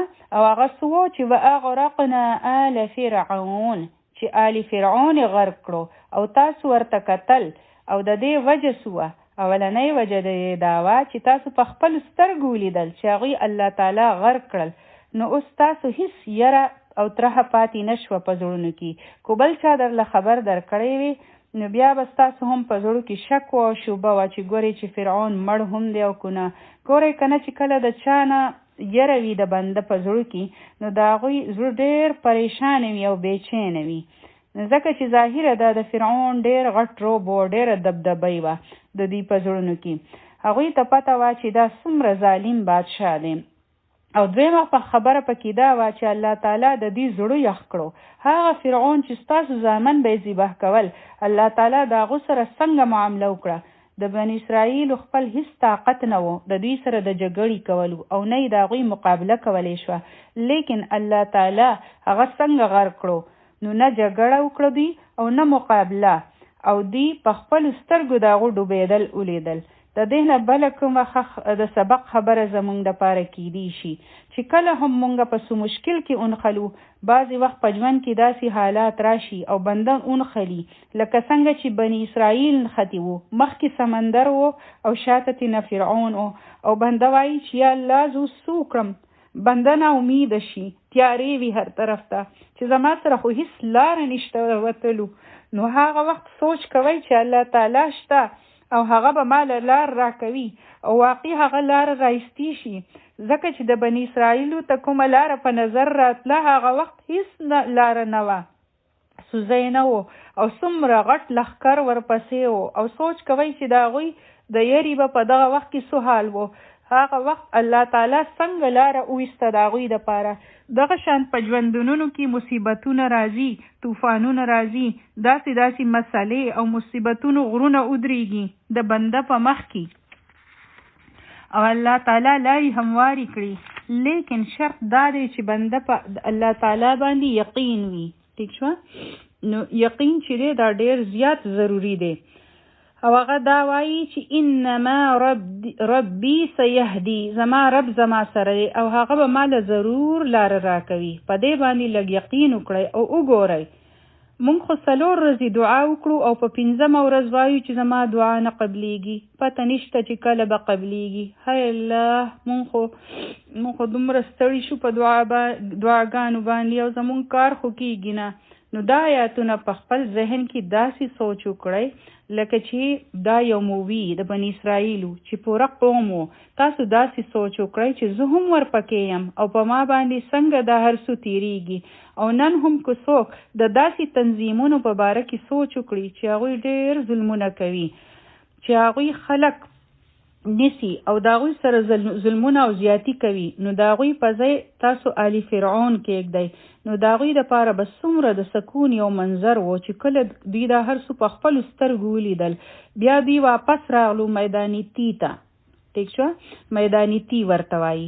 او اوس دوی ته د هغه ځای نه تللي شام ته. دا شام چې و نو په دې کې فلسطین هم شامل و، ټیک شوه. یعنې د دنیا دا نقشه چې وه که نه، نو دا مخکې بل شان وه. نو دا ټول ملکونه چې وو دې ته به شام وي. د موسی علیه السلام قوم غوښتل چې موږ ته شریعت میلاو شي چې د هغې مطابق خپل ژوند تیروو. نو موسی علیه السلام ولګېدو او د خپل رور هارون علیه السلام ته قوم حواله کړو او کوه تور ته لاړو. هلته الله تعالی موسی علیه السلام له شریعت ورکوو. ٹھیک شو، یعنی د هغې دپاره تللی وو. کومې ته چې مونږ نن سبا دلته 10 کمانډمنټس هم ویلی کېږي. وَإِذْ وَاعَدْنَا مُوسَى 40 لَيْلَةً، او چې کله مونږ واده وکړه د موسی علیه السلام سره د 40 ورځو، الله تعالی اوله موسی علیه السلام د 10 ورځو دپاره راغوښتی و، او د 40 ورځو مطلب دی چې شپه ورځ، ځکه چې د هغوی په شریعت کې هم قمري کیلنډر و. ټیک شوه، لکه څنګه چې نن سبا زمونږ کلنډر چې دی که نه دا د سپوږمۍ سره دی، یعنی قمري دی. نو په هغې کې شپه مخکې راځي، لکه موږ چې وایو چې د جمعې شپه ده، او دا شپه د زیارت یعنی پنجشنبې د شپې په ختمېدو باندې شروع کېږي. نو اوله شپه راځي او بیا ورځ. ټیک ده، امید دی چې پوهه شوي دی. نو اوله د 10 ورځو واده وه، بیا الله تعالی هغه سیوا کړې، او دومره ورځې موسی علیه السلام د موسی علیه السلام روژې وې. سوچ کوئ، هغو ته هم الله تعالی هغو ته هم چې کله الله تعالی شریعت ورکوو، کتاب ورته میلاوېدو، نو هغو روژه نیولې وه. او زموږ قرآن مجید هم په رمضان کې نازل شوی دی. سبحان الله. نو 40 لیلة. نو شاته موسی علیه السلام قوم پریښی وو، هغوی انتظار کوي. د هغوی دپاره انتظار کول ډېر ګران کار شو. په هغوی کې یو جادوګر و، د هغو نوم و سامري. څه نوم یې و؟ سامري. نو هغه چې و، نو هغه سامري ولګېدو، هغو د سرو زرو یو سخی جوړ کو. سخی وایي د غوا بچي ته، یعنی د هغوی د ټولو نه سرو زر راواخیستل او په هغې کې هغه خاوره واچوله کومه چې هغو راغونډه کړې وه. چې کوم وخت بني اسرائیلو سمندر کراس کوو، جبرائیل علیه السلام په خپل اس د هغه ځای نه تېرېدو، نو د اس د خپې د لاندې چې کومه خاوره وه، نو هغه یې راواخیسته. نو دوی ته څنګه پته ولګېده؟ په بعضې روایاتو کې راځي چې هلته شینوالی جوړ شوی و، یعنی سوکبل وغیره پې راختلی و.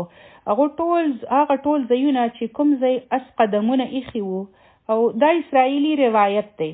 خیر، هغه خاوره راواخیستله او په هغه سخي کې دننه واچوله، چې د هغې په وجه به د سرو زرو د سخي نه آواز راتلو. سامري وی چې ای خلکه راشئ او د دې سخي پوجه کوي، او دا په اصل کې ستاسو خدای دی. نو دلته الله تعالی فرمایل ثم اتخذتم العجل من بعده، نو تاسو د دې نه پس سخی جوړ کړو. سخی جوړ کړو، سخی مخکې راځي وانتم ظالمون، نو خبره مکمله نشوه. سخی جوړ کړو، مور یې جوړه کړه، پلار یې جوړ کړو، یعنی سخی هغوی ته څه ښکارېدو؟ مور ورته ښکارېده، پلار. نو هغوی خدای جوړ کو.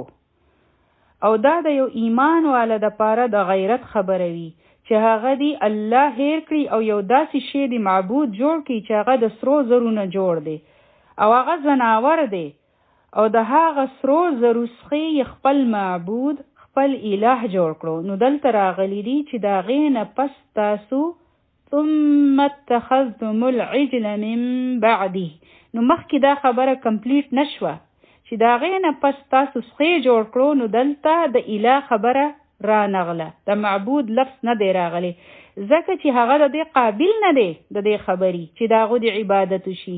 نو دا دومره یو فضول شی دی چې د هغې ذکر هم نه دی شوی، چې دا ځکه چې دا د الہ جوړېدلو قابل نه دی. وانتم ظالمون، او تاسو ظالمان شوئ. هغوی څنګه ظالمان وو؟ د هغوی څه ظلم وو؟ چې مونږ کله د ظلم سوچ کوو، نو زمونږ په ذهن کې دا وي چې لکه څوک د چا نه چابکونه تنبوي، په کوړو یې وهي، څوک چاله په مرۍ زور کوي، یا څوک په زنځیرونو کې چا څوک تړلی دي، نو دا ډېر غټ ظلم دی. حالانکه تاسو ته پته ده چې د ټولو نه غټ ظلم څه شی دی؟ شرک د ټولو نه غټ ظلم دی، ځکه چې ظلم دی څه شی؟ د حقدار نه حق اغستل او بل ورکول. د الله تعالی حق دی چې د هغو عبادت شي. د الله تعالی حق دی چې هغه رب العالمین دی. د هغو نه یې واغستو او سخیله یې ورکړو او د هغو پوجه یې شروع کړه. اوس چې موسی علیه السلام راغی نو هغو له دومره ډېره زیاته غوسه ورغله چې زه خو شریعت اخیستوله ورغلی وم، په شریعت اخیستوله تلی وم، نو وروسته تاسو څه وکړل؟ او دلته کې چې دی د دې خبره نه ده شوې، لیکن مخکې به راځي او هغه راغی او خپل هارون علیه السلام خپل رور چې و په هغوی راکېښودل او هغه یې د ګیرې نه او د سر نه ونیو او داسې ورته قار شو چې دا تا څه وکړل؟ ما تا ته قوم پرېښی او تا زما د قوم سره دا حال وکړو. هغه ورته چې یاره وره ما عزته کوه، ما خو ډېر کوششونه کړي وو خو زما خبره دی زما نه منله. اوس موسی علیه السلام ډېر زیات غوسه و. الله تعالی دې موږ په دې آیاتونو باندې په صحیح طریقه سره د پوهېدو او عمل کولو توفیق راکړي او الله تعالی دې موږ ټول د حب جاه نه محفوظ وساتي او الله تعالی دې د دې فتنې نه موږ بچ وساتي. سبحان ربك رب العزة عما يصفون وسلام على المرسلين والحمد لله رب العالمين. سبحانك اللهم وبحمدك نشهد أن لا إله إلا أنت نستغفرك ونتوب إليك. تلاوة أوري. واستعينوا بالصبر والصلاة وإنها لكبيرة إلا على الخاشعين الذين يظنون أنهم ملاقو ربهم وأنهم إليه راجعون. يا بني إسرائيل اذكروا نعمتي التي أنعمت عليكم وأني فضلتكم على العالمين واتقوا يوما لا تجزي نفس عن نفس شيئا ولا يقبل منها شفاعة ولا يؤخذ منها عدل ولا هم ينصرون. وإذ نجيناكم من آل فرعون يسومونكم سوء العذاب يذبحون أبناءكم ويستحيون نساءكم وفي ذلكم بلاء من ربكم عظيم. وإذ فرقنا بكم البحر فأنجيناكم وأغرقنا آل فرعون وأنتم تنظرون. وإذ واعدنا موسى 40 ليلة ثم اتخذتم العجل من بعده وأنتم ظالمون.